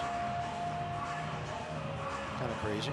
34 plate appearances, 11 walks. Soto 1 for 2 RBI single, drove in 2 when he squeezed one past Rizzo between him and Murphy back in the first inning. Good news is, bottom of the 5th, it's an official ball game. Soto goes the other way with a hard hit ball, and that's a 6-4-3 called out by Carlos Torres at first. Soto's not convinced. Nats will have a call and a look. I don't know if Murph's convinced. I always watch Murph. He's not really running off the field looking in the Nats dugout. He looked out from up here initially. It was pretty close. Coach Defoe's telling everybody hold on. And we're good. Coach Defoe not in the lineup tonight, helping out Davey. That was close.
There's baseball. You're at the ballpark. A little delayed today, but that's okay. Max Scherzer is doing his thing out there. It's brought to you by Dominion National, providing innovative, high-value. Take the picture. Please take the picture. Okay. High-value dental and vision benefits to area employers and individuals. Smile. It's Friday and Saturday. Kyle Schwarber is 1 for 2 career against Max Scherzer. He hits for Jorge De La Rosa. Did a good job of settling this ball game down for the Cubs. Only gave the Nats 1 hit, 1 walk in 3 innings of work. Perfect tailing fastball as far as location.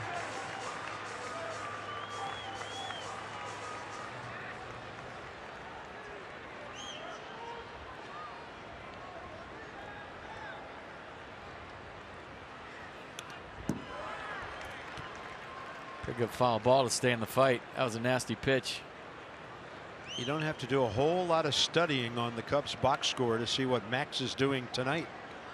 We will add the caveat here that he's retired 14 in a row since that Tommy La Stella 1-out double first inning.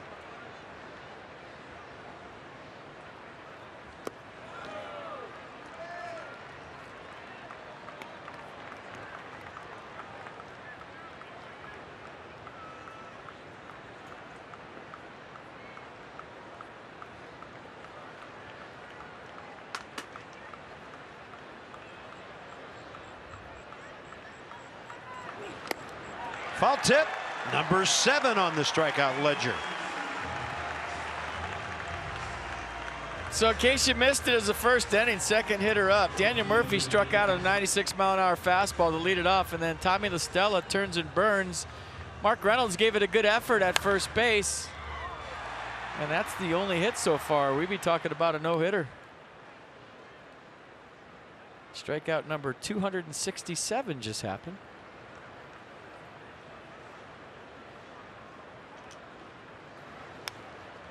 Pitch up. Happ went after it. Struck out looking first time.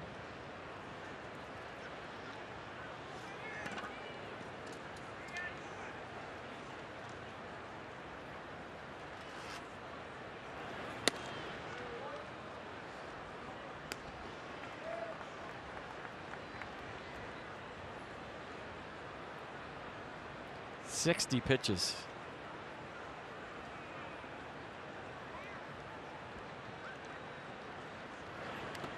Oh, and that hit him. Ball came cutting inside. So Happ is aboard, 1 out, 6th inning.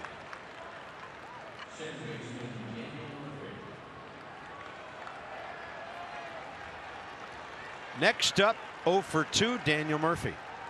Little cutter here got away, up and in. He likes to throw the cutter up at times. Just not that far in, obviously.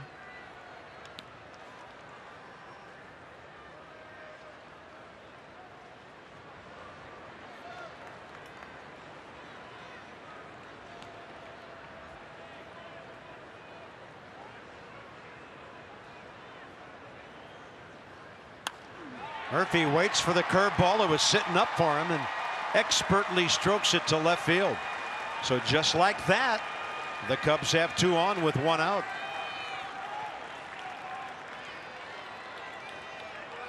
That was a pretty piece of hitting right there by Murph. I mean, watch the curveball up. He couldn't have been looking for it, but he adjusts nicely.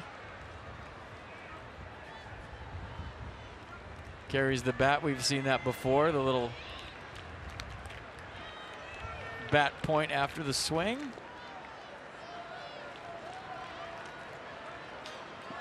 Tommy La Stella 1 for 2.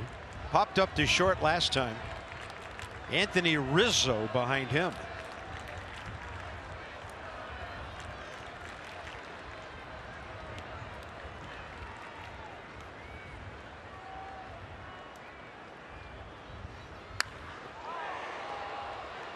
Look out.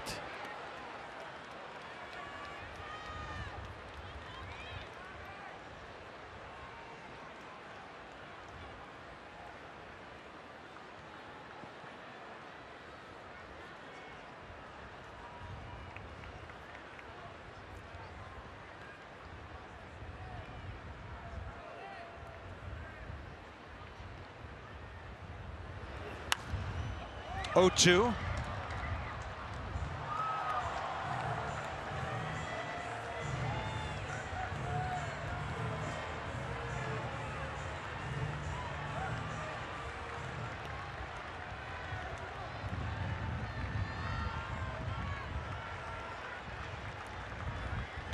One homer, 2 career RBIs against Scherzer. That 1 for 2 today included in the 4 for 8. Up the middle, Turner to the bag, and a double play. Just what the doctor ordered to put an end to the Cubs 6, and Anthony Rizzo will bat next inning, leading off. Big pair of outs.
That field looked kind of dead right there, didn't it? Yeah, it's kind of what hitters feel like when they're up there against that guy. So Soto drives in 2 in the first. Matt Wieters adds an RBI single. Bryce all over the bases, a base hit after 2 walks. And then Max, 65 pitches through 6. Perfect on the control numbers. Randy Rosario pitched an inning and 2/3 here on Thursday night. Didn't give up any runs. Spencer Keyboom got him for a base hit. So did Mark Reynolds and Adam Eaton. 24, 6'1", 200 pounds. Bunt and off to the races. What a play by La Stella. Well, I thought that was a put it in your pocket, and Tommy La Stella made it close and might have gotten him. I mean, after throwing that ball away, he's made some nice plays down there. I thought this is a knock all the way. He got rid of it real quick, and he just gets the speedy Victor Robles. Good effort. Nice bunt. Better play.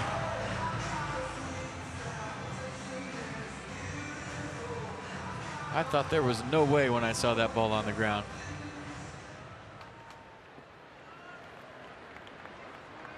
Matt Wieters 1 for 2 RBI single.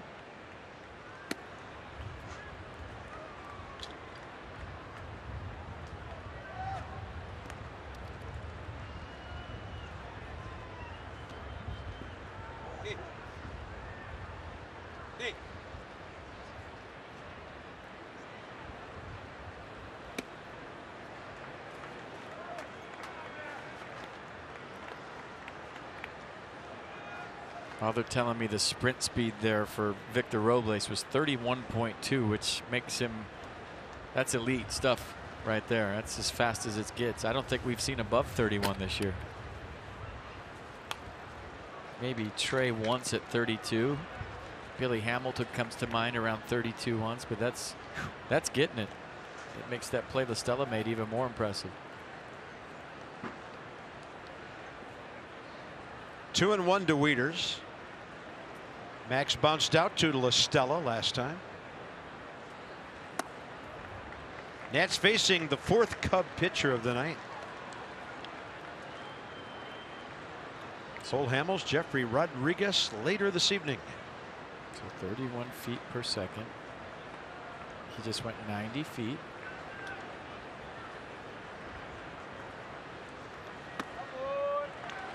Wieters aboard. All you kids that just went back to school.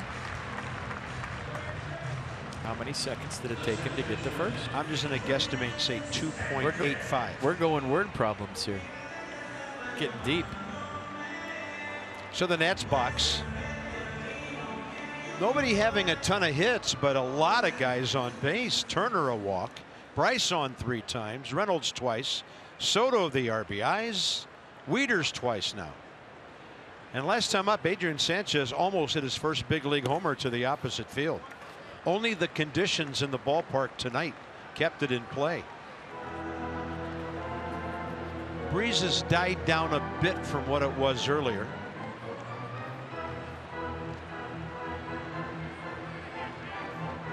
A visit from Wilson Contreras.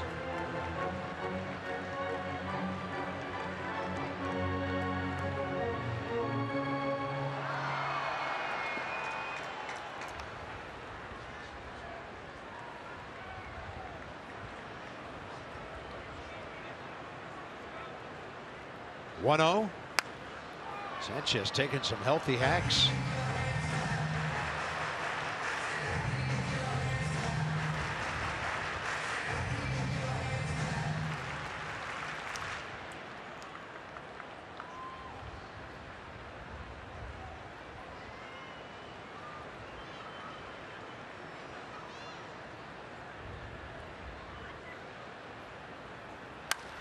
That ball, loud sound up the middle. Max Scherzer's going to bat with 2 men aboard here. Sanchez, first hit since coming back in his 5th of the year. All right, this is where Max usually does his best work if he's swinging away. We'll see if Davey Martinez bunts Max or lets him hit. Good swing by Adrian Sanchez. Barreled up a couple of balls here tonight. Yeah, only the Nats' 4th hit. Max sees a lot of pitches, doesn't he? I mean, Rizzo is so shallow, and Max bunts it so well that it takes a quick throw to get to third, and it's dropped. Little offline there by Contreras, and the bases are loaded with 1 out.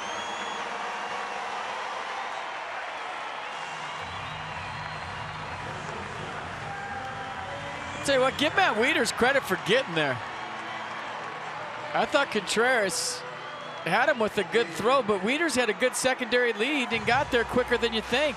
Contreras had to hurry the throw, pulled La Stella off the base. And the Nats in business here in the 6th. Bases loaded, 1 out. Pretty good bunt by Max Scherzer. They'll take the break. They're loaded with 1 out for Trey Turner. Things happening quickly here. Ball 1. Yeah, Cubs infield on the right side in. Addison Russell halfway, Tommy La Stella halfway on the pull side. They know they're not going to turn a double play on Turner, so the play on a ground ball is at the plate. Fielder's choice on the bunt, E5 on the throw. Pardon me, E2, not 5.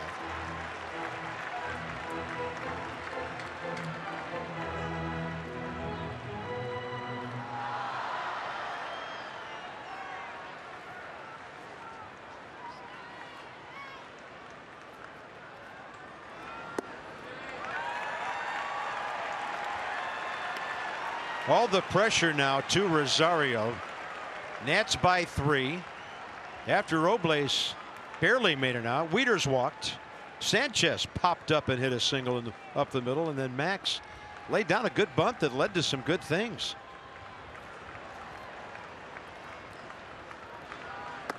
4-0 Nationals. Cubs are handing out walks a whole lot in this one. And that's 2 by Rosario in this inning. Trey gets his 60th RBI.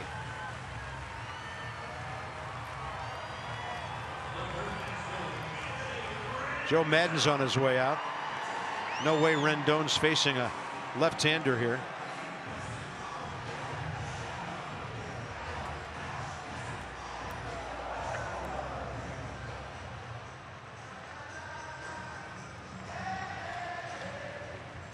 So a third of an inning for Rosario.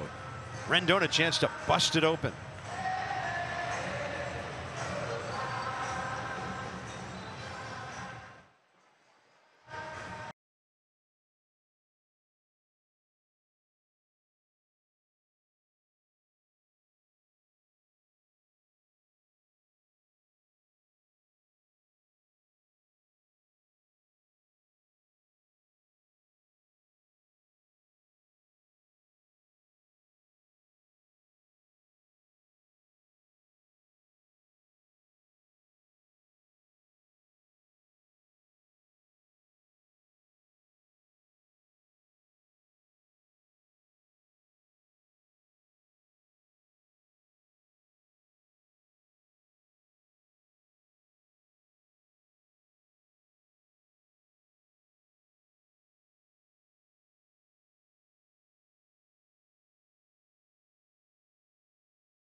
Stranglehold on this first game. Max pitching beautifully, and a bunch of walks here. Cubs have given the Nats some opportunities, and they're stepping right through and taking advantage of them. Well, some good at-bats back to back. The line's moving. Max Scherzer's got no-hit stuff tonight. It's been fun to watch him do his thing out there, and all the strikeouts. So looking for the knockout blow right now, 4-0, and some big boys coming up for the Nats. Anthony Rendon looking to check in.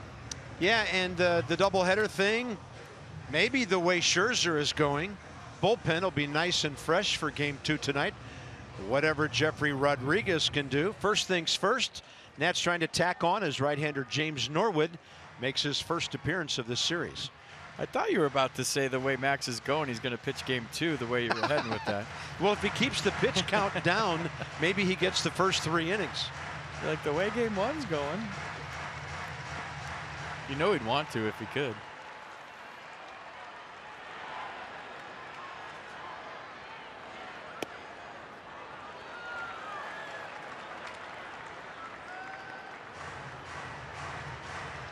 Anthony Rendon trying to get off the schneid tonight.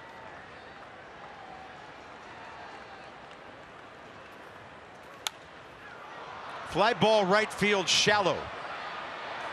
Lots of traffic out there. Rizzo drops it. Can't get a force play at second because the ball skips away as Addison Russell tried to grab it. And Anthony Rendon drives in a run to make it 5-0. Take it. Line moving. He's lined out his fair share this year. There's no way he's throwing this knockback, and the Cubs are playing sloppy baseball. It's a good effort by Rizzo. He didn't get any help from right field, but the throw right here is where it gets weird. Russell can't pick it. The ball squirts away, and just like that, the Nats score another run. Yeah, not the cleanest game ever for the Cubs defense so far. I got him right in the heel of the glove, but difficult play. Here's Harper.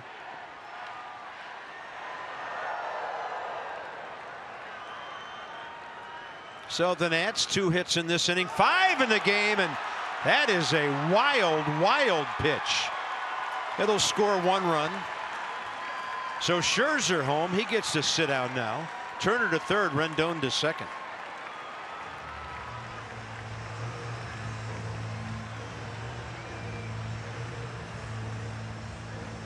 Got a split in the dirt. Contreras tried to block it. And you know Max are going to be ready to score, right? Reading the ball in the dirt.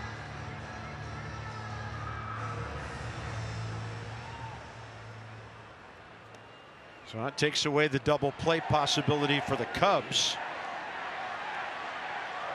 First base open, but it's 6-0, and they're pitching to Bryce. Infield all in.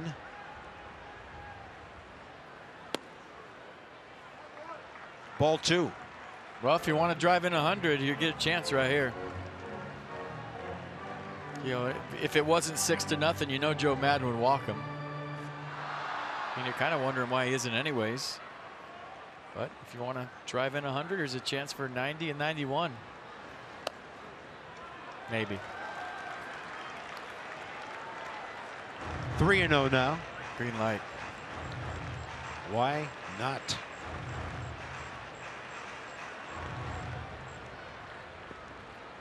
Yeah, Norwood's fastball average is 98. Harper, a hot shot right side. It's a tag play at home, and that ball goes right by Contreras. Murphy threw a one a little high and outside to him, and now the Nats have a 4-run inning. Can you assume he was going to be out to RBI, right? That interesting. Either way, another sloppy play for the Cubs. And maybe the speed of Trey Turner influenced a double pump by Murph to throwing up the line. Contreras didn't want anything to do with it. 7-0. Same seats. Line is moving. Every cliche you can think of under the sun. That's playing good baseball. Cubs aren't. Now Mark Reynolds. Yeah, things are moving very quickly out there for Norwood.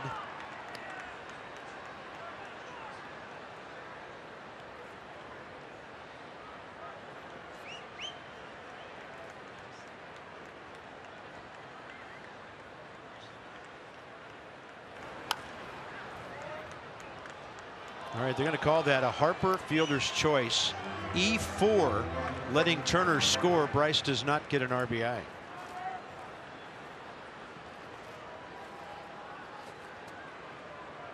Cubs' third error of the night, second in this inning.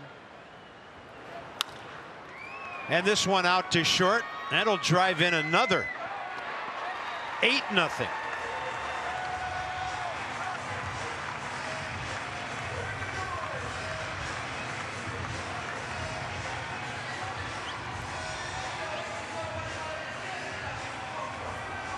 Was his foot on the bag at second is what they're looking at.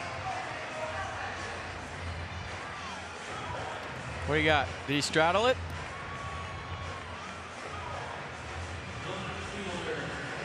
That's good. Rizzo had to dig that one out too. 9th net to bat in the inning is Soto.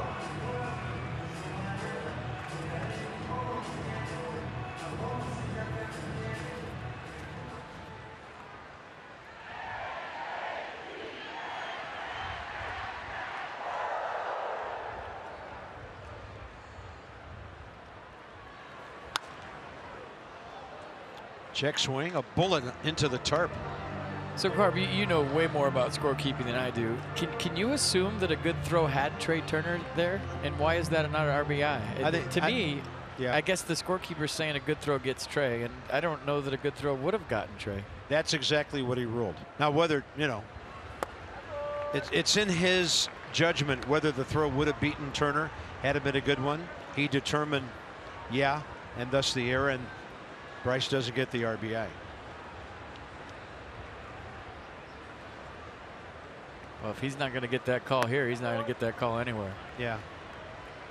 And then Mark Reynolds, that's a pretty standard thing when you don't turn the double play. That's the one thing they say you cannot assume is the double play.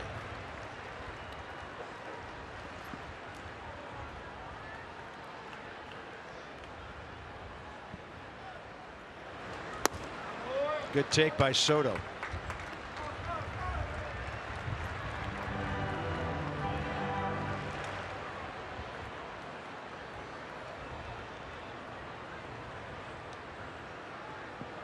So a 5 spot in bizarre fashion here in the 6th.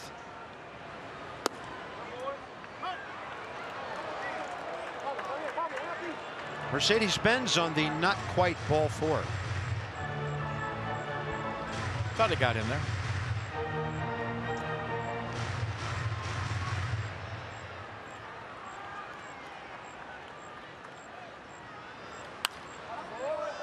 And of course Reynolds on the move. Ball fouled off.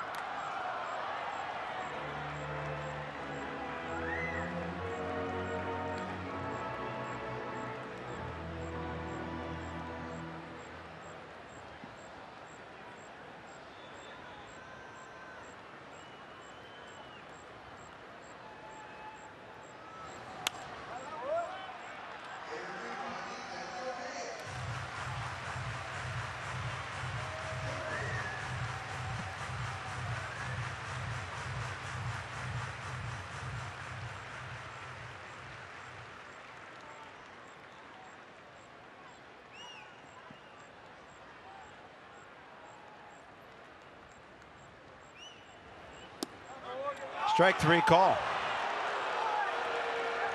Wow. The glove hit the ground.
Run ending, so you don't want to get too carried away with this, but watch the pitch. I mean, the ball hit the ground.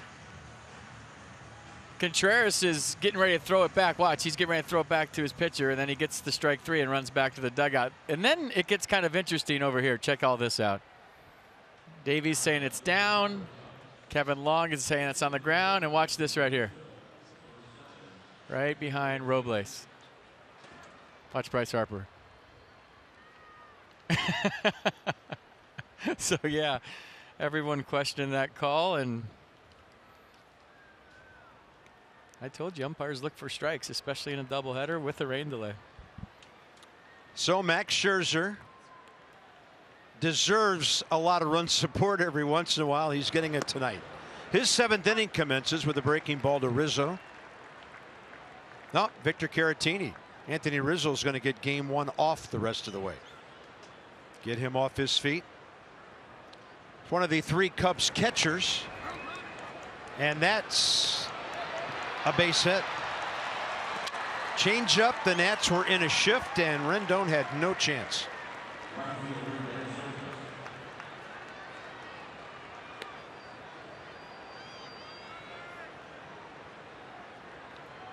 Can you imagine if you had a no-hitter going and that was the first hit? 3rd knock for the Cubs. Stella, Murphy, and Caratini. No, if it hasn't happened already, it'll happen sometime, and there might be some pitcher not real happy with shifting at that stage of a ball game.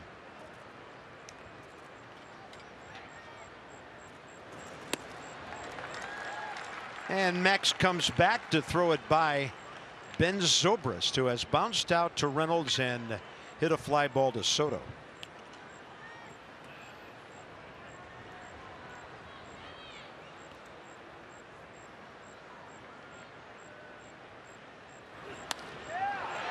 He went out and got around the fastball. Harper returns it, and just like that, the Cubs have first and third in the seventh.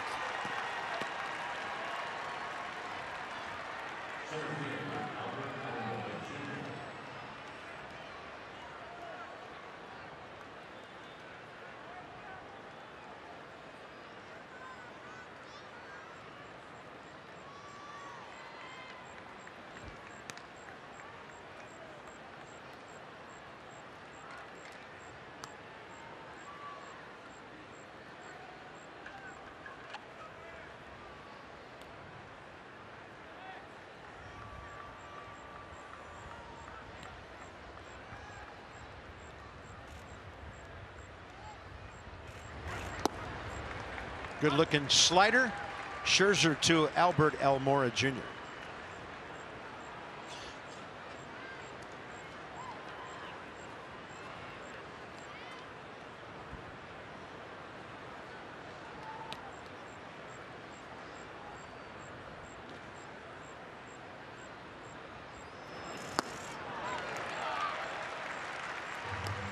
Back-to-back nasty sliders.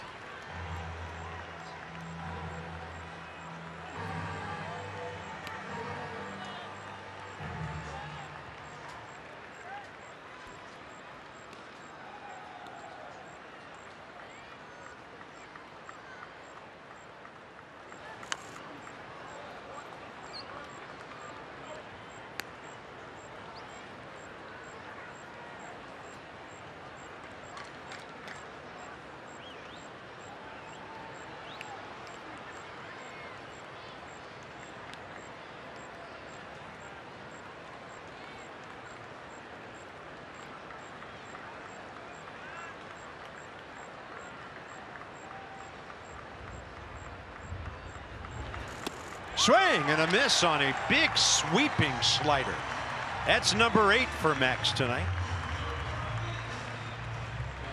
Yeah, 3 sliders and a changeup mixed in there for strikeout number 268 on the year, and more importantly, keeping the goose egg on the board. He'll take a double play right here. He's pitching for another strikeout, trying to keep it 8-0. And the ERA right where it's at the moment.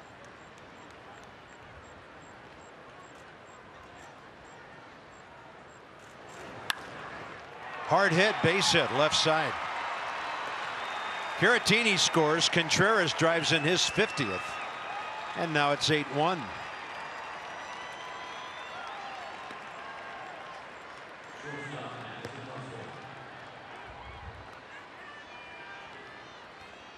Addison Russell is next.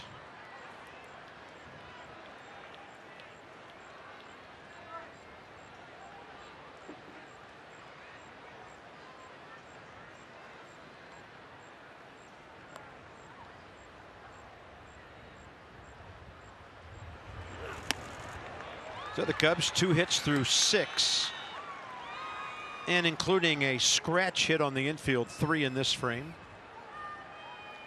Pitch count still great.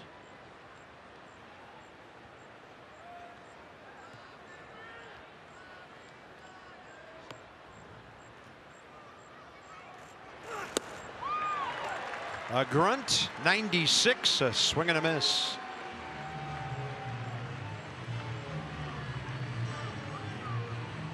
I love when he grunts like that on a heater. He struck out Javi Baez at Wrigley Field with a fastball similar, 96-97, and a big time grunt in that Sunday night game. Well, could be a chance to see that in a moment. There's a changeup. I wonder if he's ever thought about grunting on the changeup just to deke the hitter. I mean, because it's supposed to look like a fastball, right? Then you throw the grunt in there on top of it, and now you really got me messed up. Yeah, I had that thought the other day when he was pitching against St. Louis. Would a pitcher ever do that? 1-2. And a ball that hops into Wieder's mitt. Hey, if he doesn't grunt, it's not a fastball. He tips his pitches. Like you have enough time to decide that.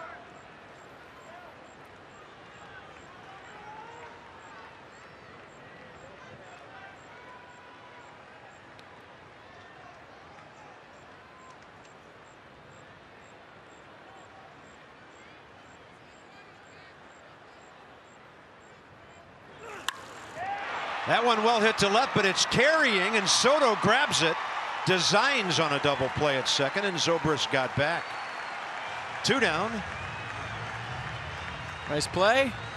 And Baez in the pitcher's spot.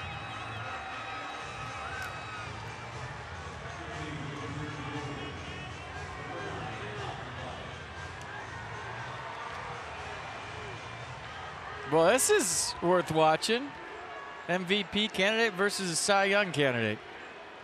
Even though it's 8-1, it's still good theater here in the 7th. Sure is. Cubs fans chanting MVP right now as Javi Baez gets in the box. And Joe Madden fires his big bullet here, knowing that they're to get back in the game. It better happen right here. We'll give you the matchup number in a moment. High in the air right side, and if Reynolds catches it, and he does, Baez is 0 for 9 career against Max Scherzer.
Telecast is presented by authority of the Washington Nationals and may not be reproduced or retransmitted in any form. And the accounts and descriptions of this game may not be disseminated without the express written consent of the Washington Nationals. So dodging a few raindrops here and there, but it's 8-5-0 Nats, 1-5-3 Cubs. Game 1 in the books as an official ball game. Tyler Chatwood on for Chicago. And first up for the Nats, Victor Robles, 28-year-old right-hander, longtime Colorado Rocky, and for the Cubs, he's made 20 starts this year, 24th appearance. He's 4-6 in 102 innings.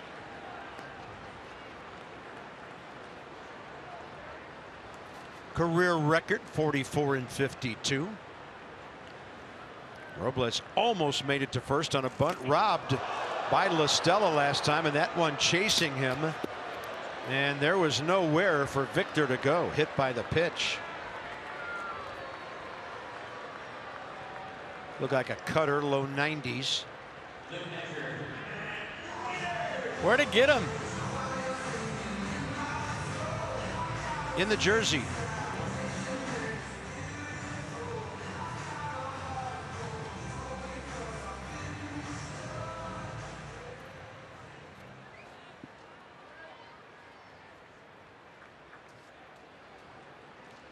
Matt Wieters, 2 for 6 career against the right-hander. That's way up and away. Chatwood has 93 walks and 85 strikeouts. 93 walks in 101 2/3 innings. That is crazy. Most walked by any pitcher in the National League. And you can see by where these pitches are going. I'm not sure he's sure. Some changes behind him. Victor Caratini, after hitting for Rizzo, goes to first base. Reigning Terrence Gore to left. Ian Happ from left to right.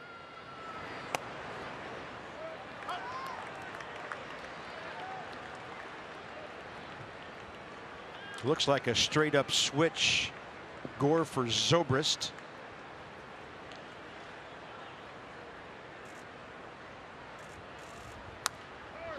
This one to the right side. Caratini had to throw it right by the runner. And then Wieters checks in at first on the fielder's choice. Nice play. On the next homestand, Saturday, September 22nd is Faith Day at the Yard. Nats Mets 4:05 and a post-game Faith celebration featuring Pastor David Platt, the NCC Worship Band, and Nationals players, as they do every year. Visit nationals.com/faith.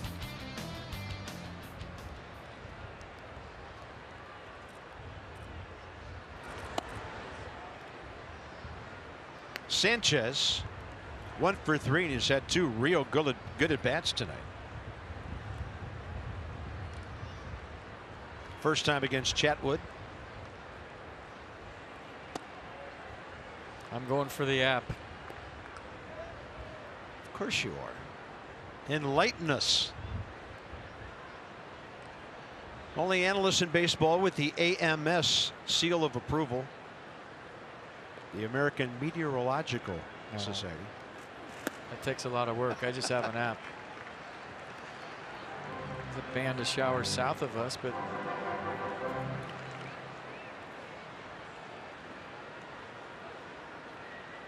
yeah, it's poncho time. Put your ponchos on. Make sure you do it right. Good take right there by Sanchez. Wow.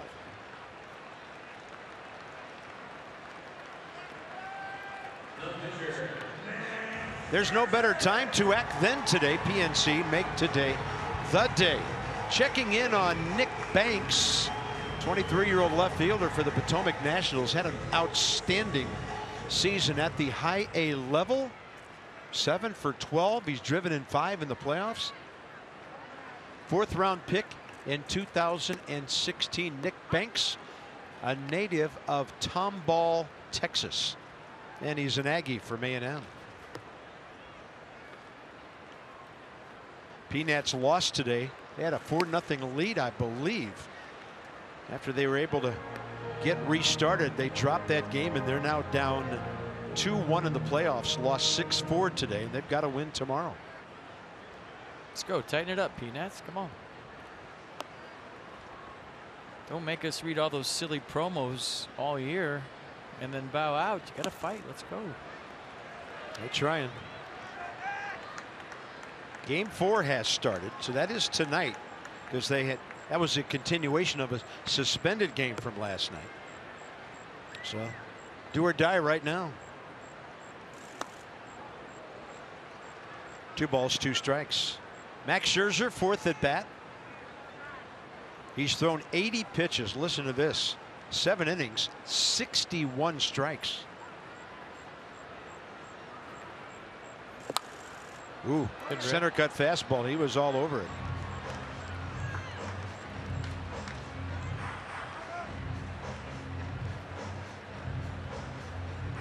lot of rain out there. Good hack.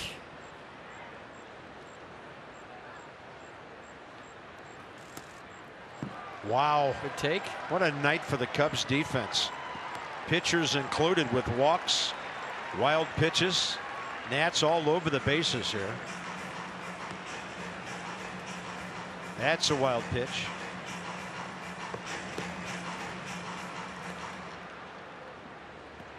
So Chatwood's hit a batter and then thrown one away. Infield in, Scherzer up the middle. Checks in with the base hit, and it's 9-1. Hey, we're not rubbing it in against the Cubs, but Max, FP talked about it, trying to hit 300, and that's a base knock for him. Well, you're going to compete. He doesn't care what the scoreboard says. Every at-bat's like his last one he'll ever have, and right back up the middle. Took a good hack on the foul ball. Gets the fastball down the middle, ready for it, right back where it came from, and in his quest for 300, it's a big hit.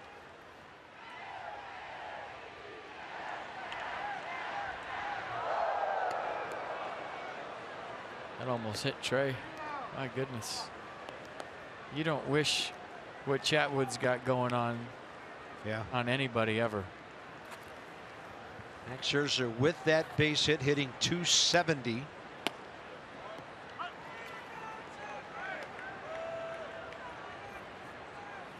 One and one to Trey. 2 walks, 1 for an RBI.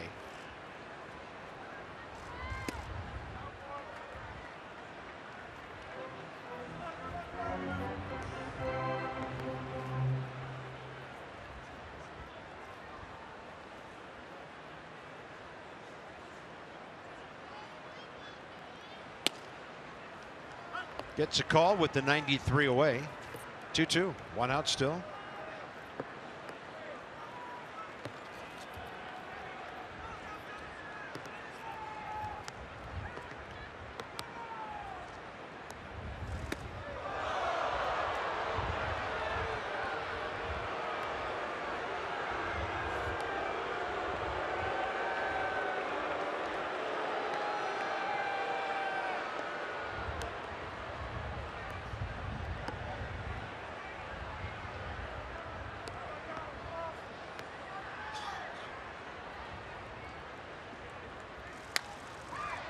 Right side speared by Caratini from a knee, and Russell could see the Turner was going to get right at the bag with Chatwood.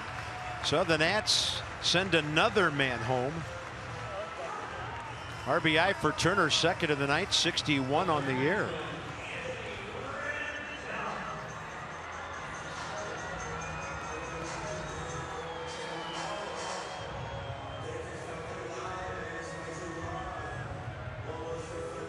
And also got Max off the field, so that's a good thing. Anthony Rendon 1 for 4 with an RBI single.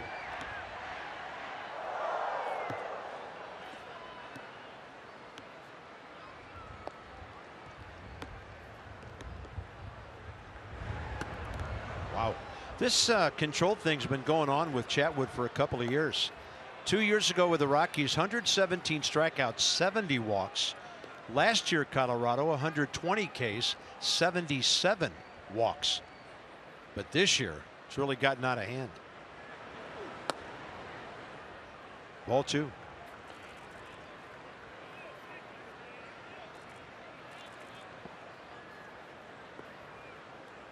It's kind of unnerving as a hitter to stand in there too. Give Trey Turner credit for sticking his nose in there and hitting the ball in the barrel, because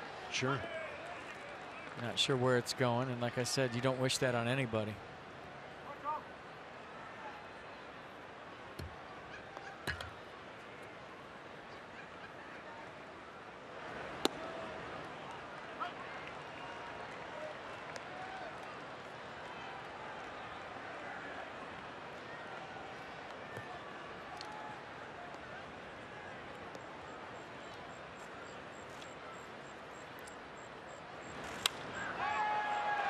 Out into left and on to get it, Terrence Gore. Well, another crooked number for the Nats, and this one to the 8th. It's 10-1.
It's always fun to watch the Arsenal in Expo.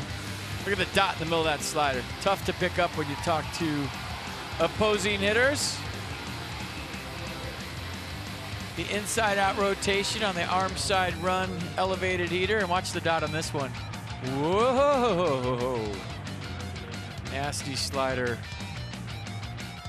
right there with sound effects. So 268 strikeouts for Max on the year and counting. Here we go.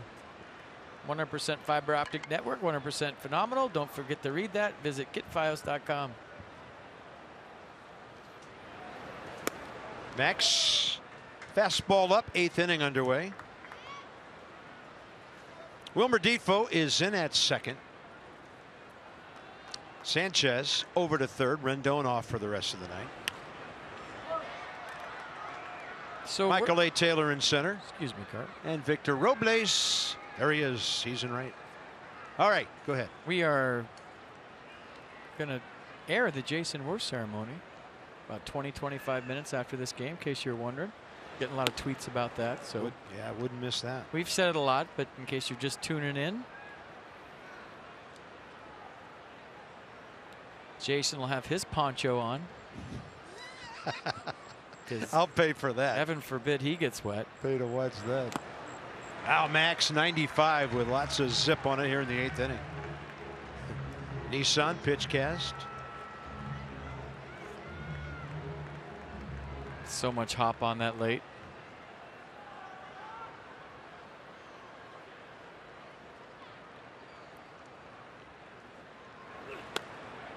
Tried to run it to the edge.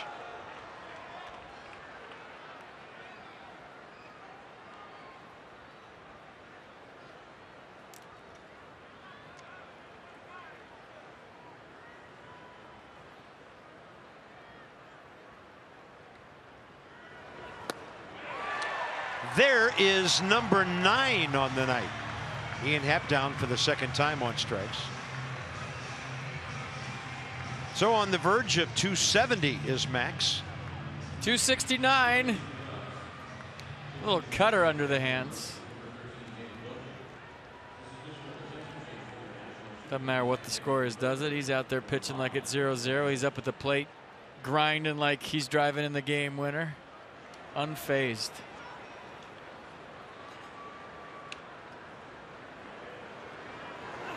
David Bodie for Daniel Murphy here.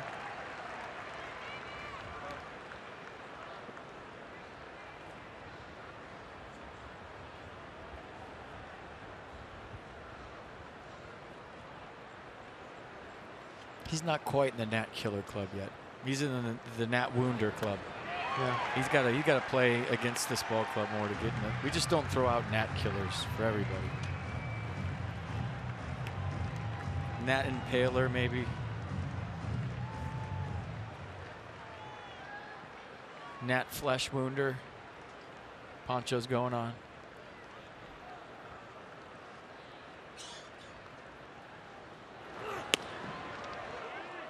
One ball, 2 strikes. Max Scherzer trying to go at least 8 innings for the 5th time this year. He's gone 7 or more now for the 17th time. That's crazy by today's standards. Wow, there's number 10 and there's number 270. Every time out, he gives you whatever he has. I mean, total domination by Max Scherzer here tonight against the Cubs. We told you about last time he went 7 shutout with 11 K. Tonight he's given up a run, but how about that? 80 career games with 10 or more strikeouts. 16th. 16 out of 30 times this year. My goodness. He's feeling it. He's just getting it and going. Tommy La Stella, the hitter, 1 for 3.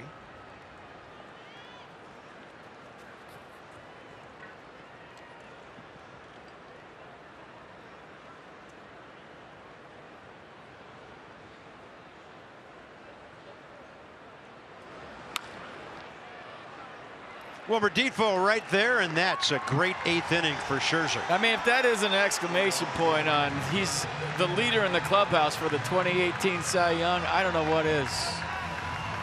Yeah, if you don't believe that, I can't help you. To quote somebody.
Trying to go sideways.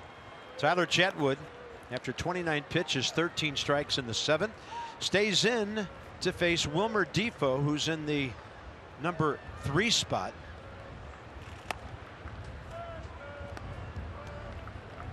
New catcher for the Cubs, Taylor Davis. David Bodie at second.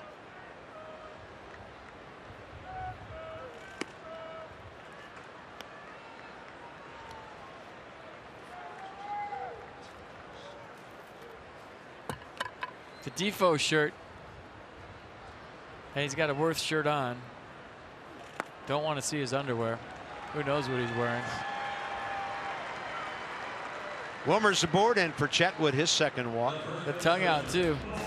Right around the corner, Winterfest. Presented by StubHub. Now at Nationals Park. It's going to be a little earlier this year. December 1st and 2nd, Saturday, Sunday. Holiday fun for the whole family. Early bird pricing available. Purchase your Winterfest tickets by September 30th to SaveNationals.com. So at Nationals Park, did that a number of years ago. Gosh, I'm thinking like 09, 2010 maybe. That's a hopper to short. Russell Bodie. Out is the call at first. Is he on the bag at second? And do you review it up 10-1? Yeah, a whole lot of stuff going on there. What's the etiquette on that, by the way? I don't think you look. Yeah, foot on there. Spun him around. Unconventional double play. It's been an unconventional evening on defense for the Cubs in game 1. It's not one they're going to want to look at again.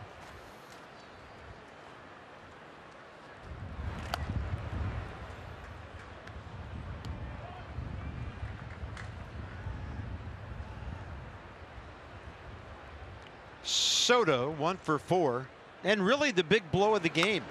When Max is pitching, you get an RBI hit in the first inning. That's big. He's going to be thrown out by Davis, and we are heading to the top of the ninth.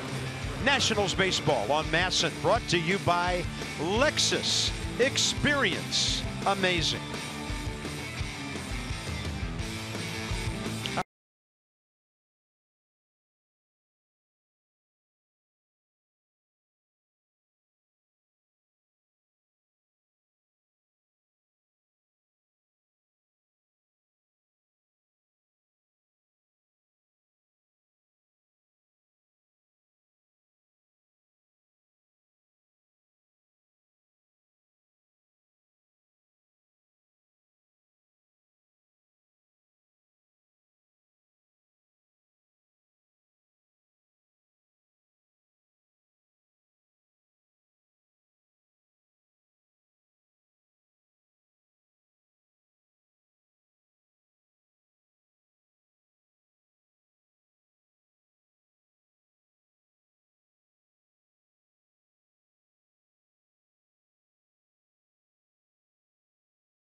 Of the game. By the way, this guy you're looking at's on the mound right now, about to go for a complete game. Came out to a standing ovation. And he's hitting .444 with runners in scoring position this year.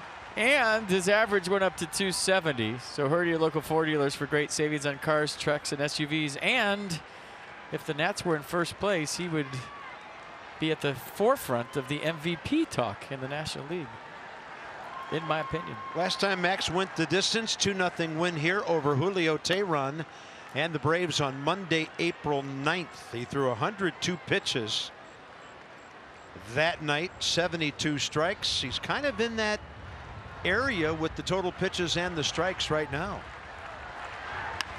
He'll still loving it. He'll still get some votes for MVP.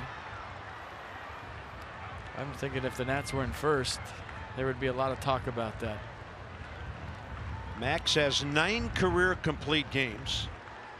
Tonight won't be a shutout, but 5 of them have been.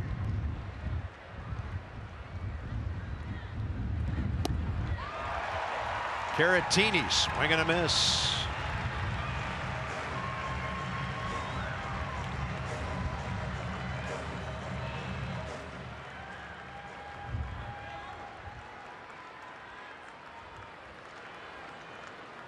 Such a rare thing these days, and such a great thing for Scherzer.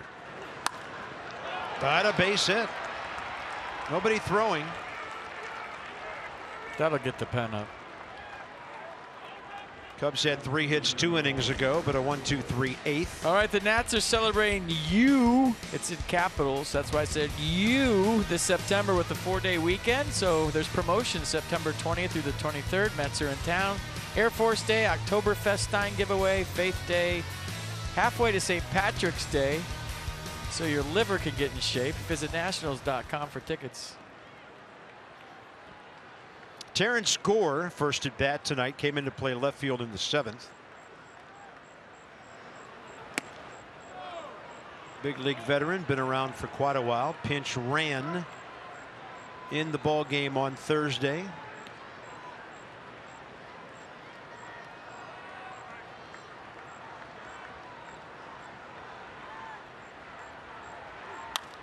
Up the middle. That's going to scoot through. Max took a swipe at it.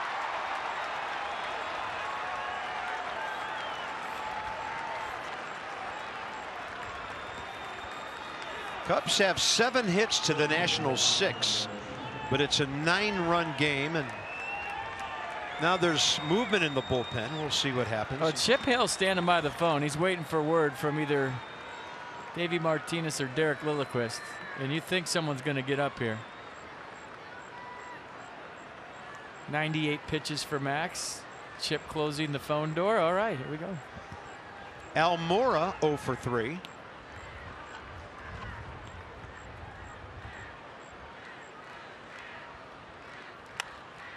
And that one's going to drop out into center. Rushing in Taylor. Bases loaded, nobody out. As soon as the first guy got on, you're thinking, okay, good try. No need to push it here 10-1. Make the call.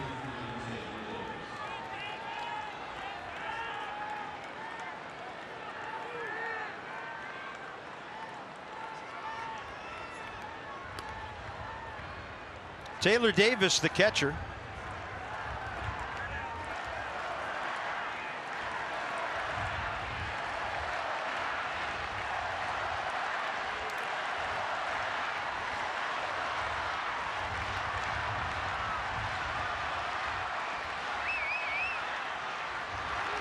Yep, going up hacking here. Wander Suero is up.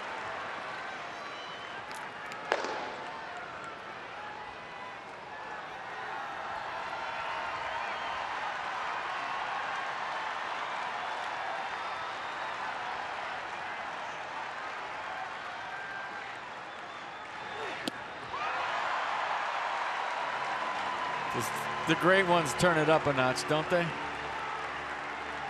When there's runners in scoring position, it's just like they turn into a different dude.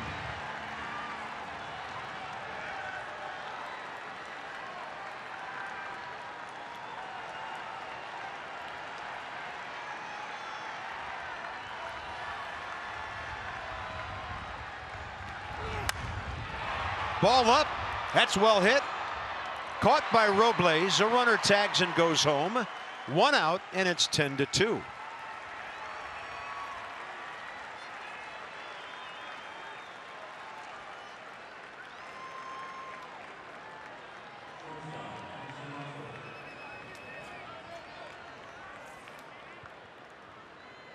Addison Russell, pitcher spot next. You know what Davey might be thinking, Carp, is a complete game always looks good on the resume when you're voting for Cy Young. And he would have 2 if he can get this done. Front door on the slider looked like it stayed in. Russell lined out hard to left last time, but he's 0 for 3.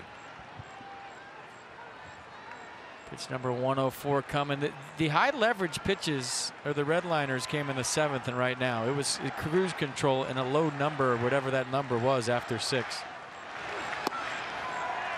After 6, Max had thrown 65 pitches. A low 65. Exactly. No stress. And then the 7th he had to go, and right now he has to go. 15 in that frame. A quick 8th. And it's 1-1 to Russell. Love a ground ball.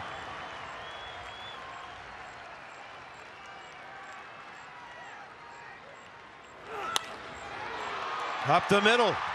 Taylor charging. They're going to send Gore. He can fly. And now it's 10-3. So 4 hits in the inning. Tell you what, Max just slipped backing up home plate. He looks okay, but he got to that curly W logo and almost lost his footing.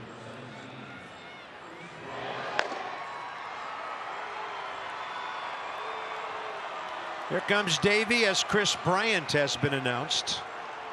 The last Cub in their dugout. So Max still battling, backing up bases, and watch him right here when he gets behind home, the little slippage. You can't see it, but his feet came out from under him. There's a big divot there. He's okay.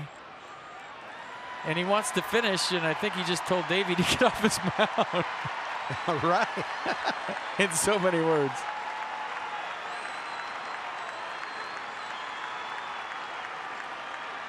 Chris Bryant career is 1 for 10 with an RBI against Max Scherzer. 2 aboard, 2 outs to get.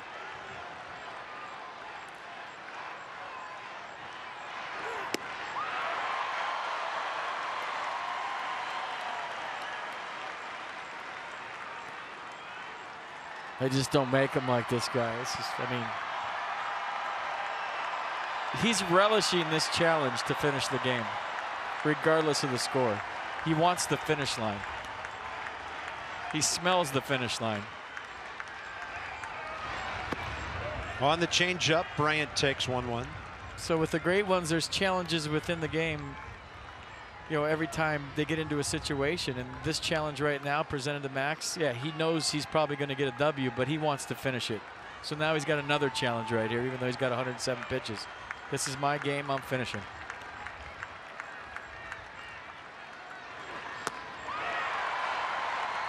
Got Bryant to chase on the changeup.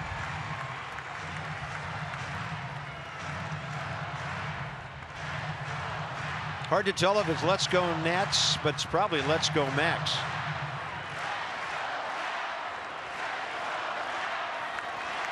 Let's go Max.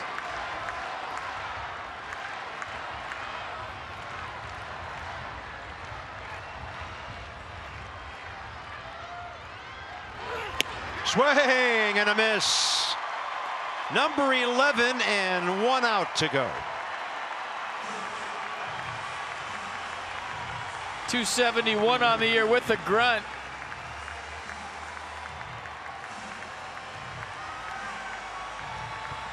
Ian Happ has been struck out by Scherzer twice tonight, hit by a pitch. Kind of grazed by it back in the 6th.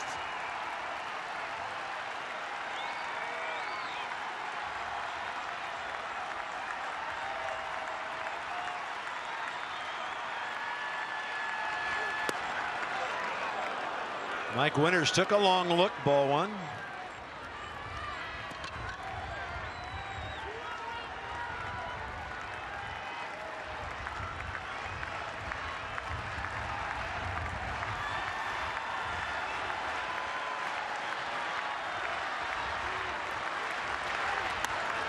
In the air, right center.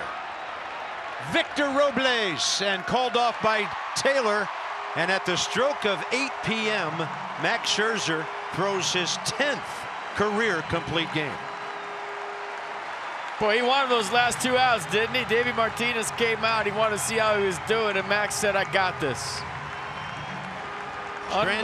Unbelievable performance by Max Scherzer here tonight. Stranding 6 Cubs, winning at 10-3, and Max is 17-6. We'll wrap up game 1 in a minute.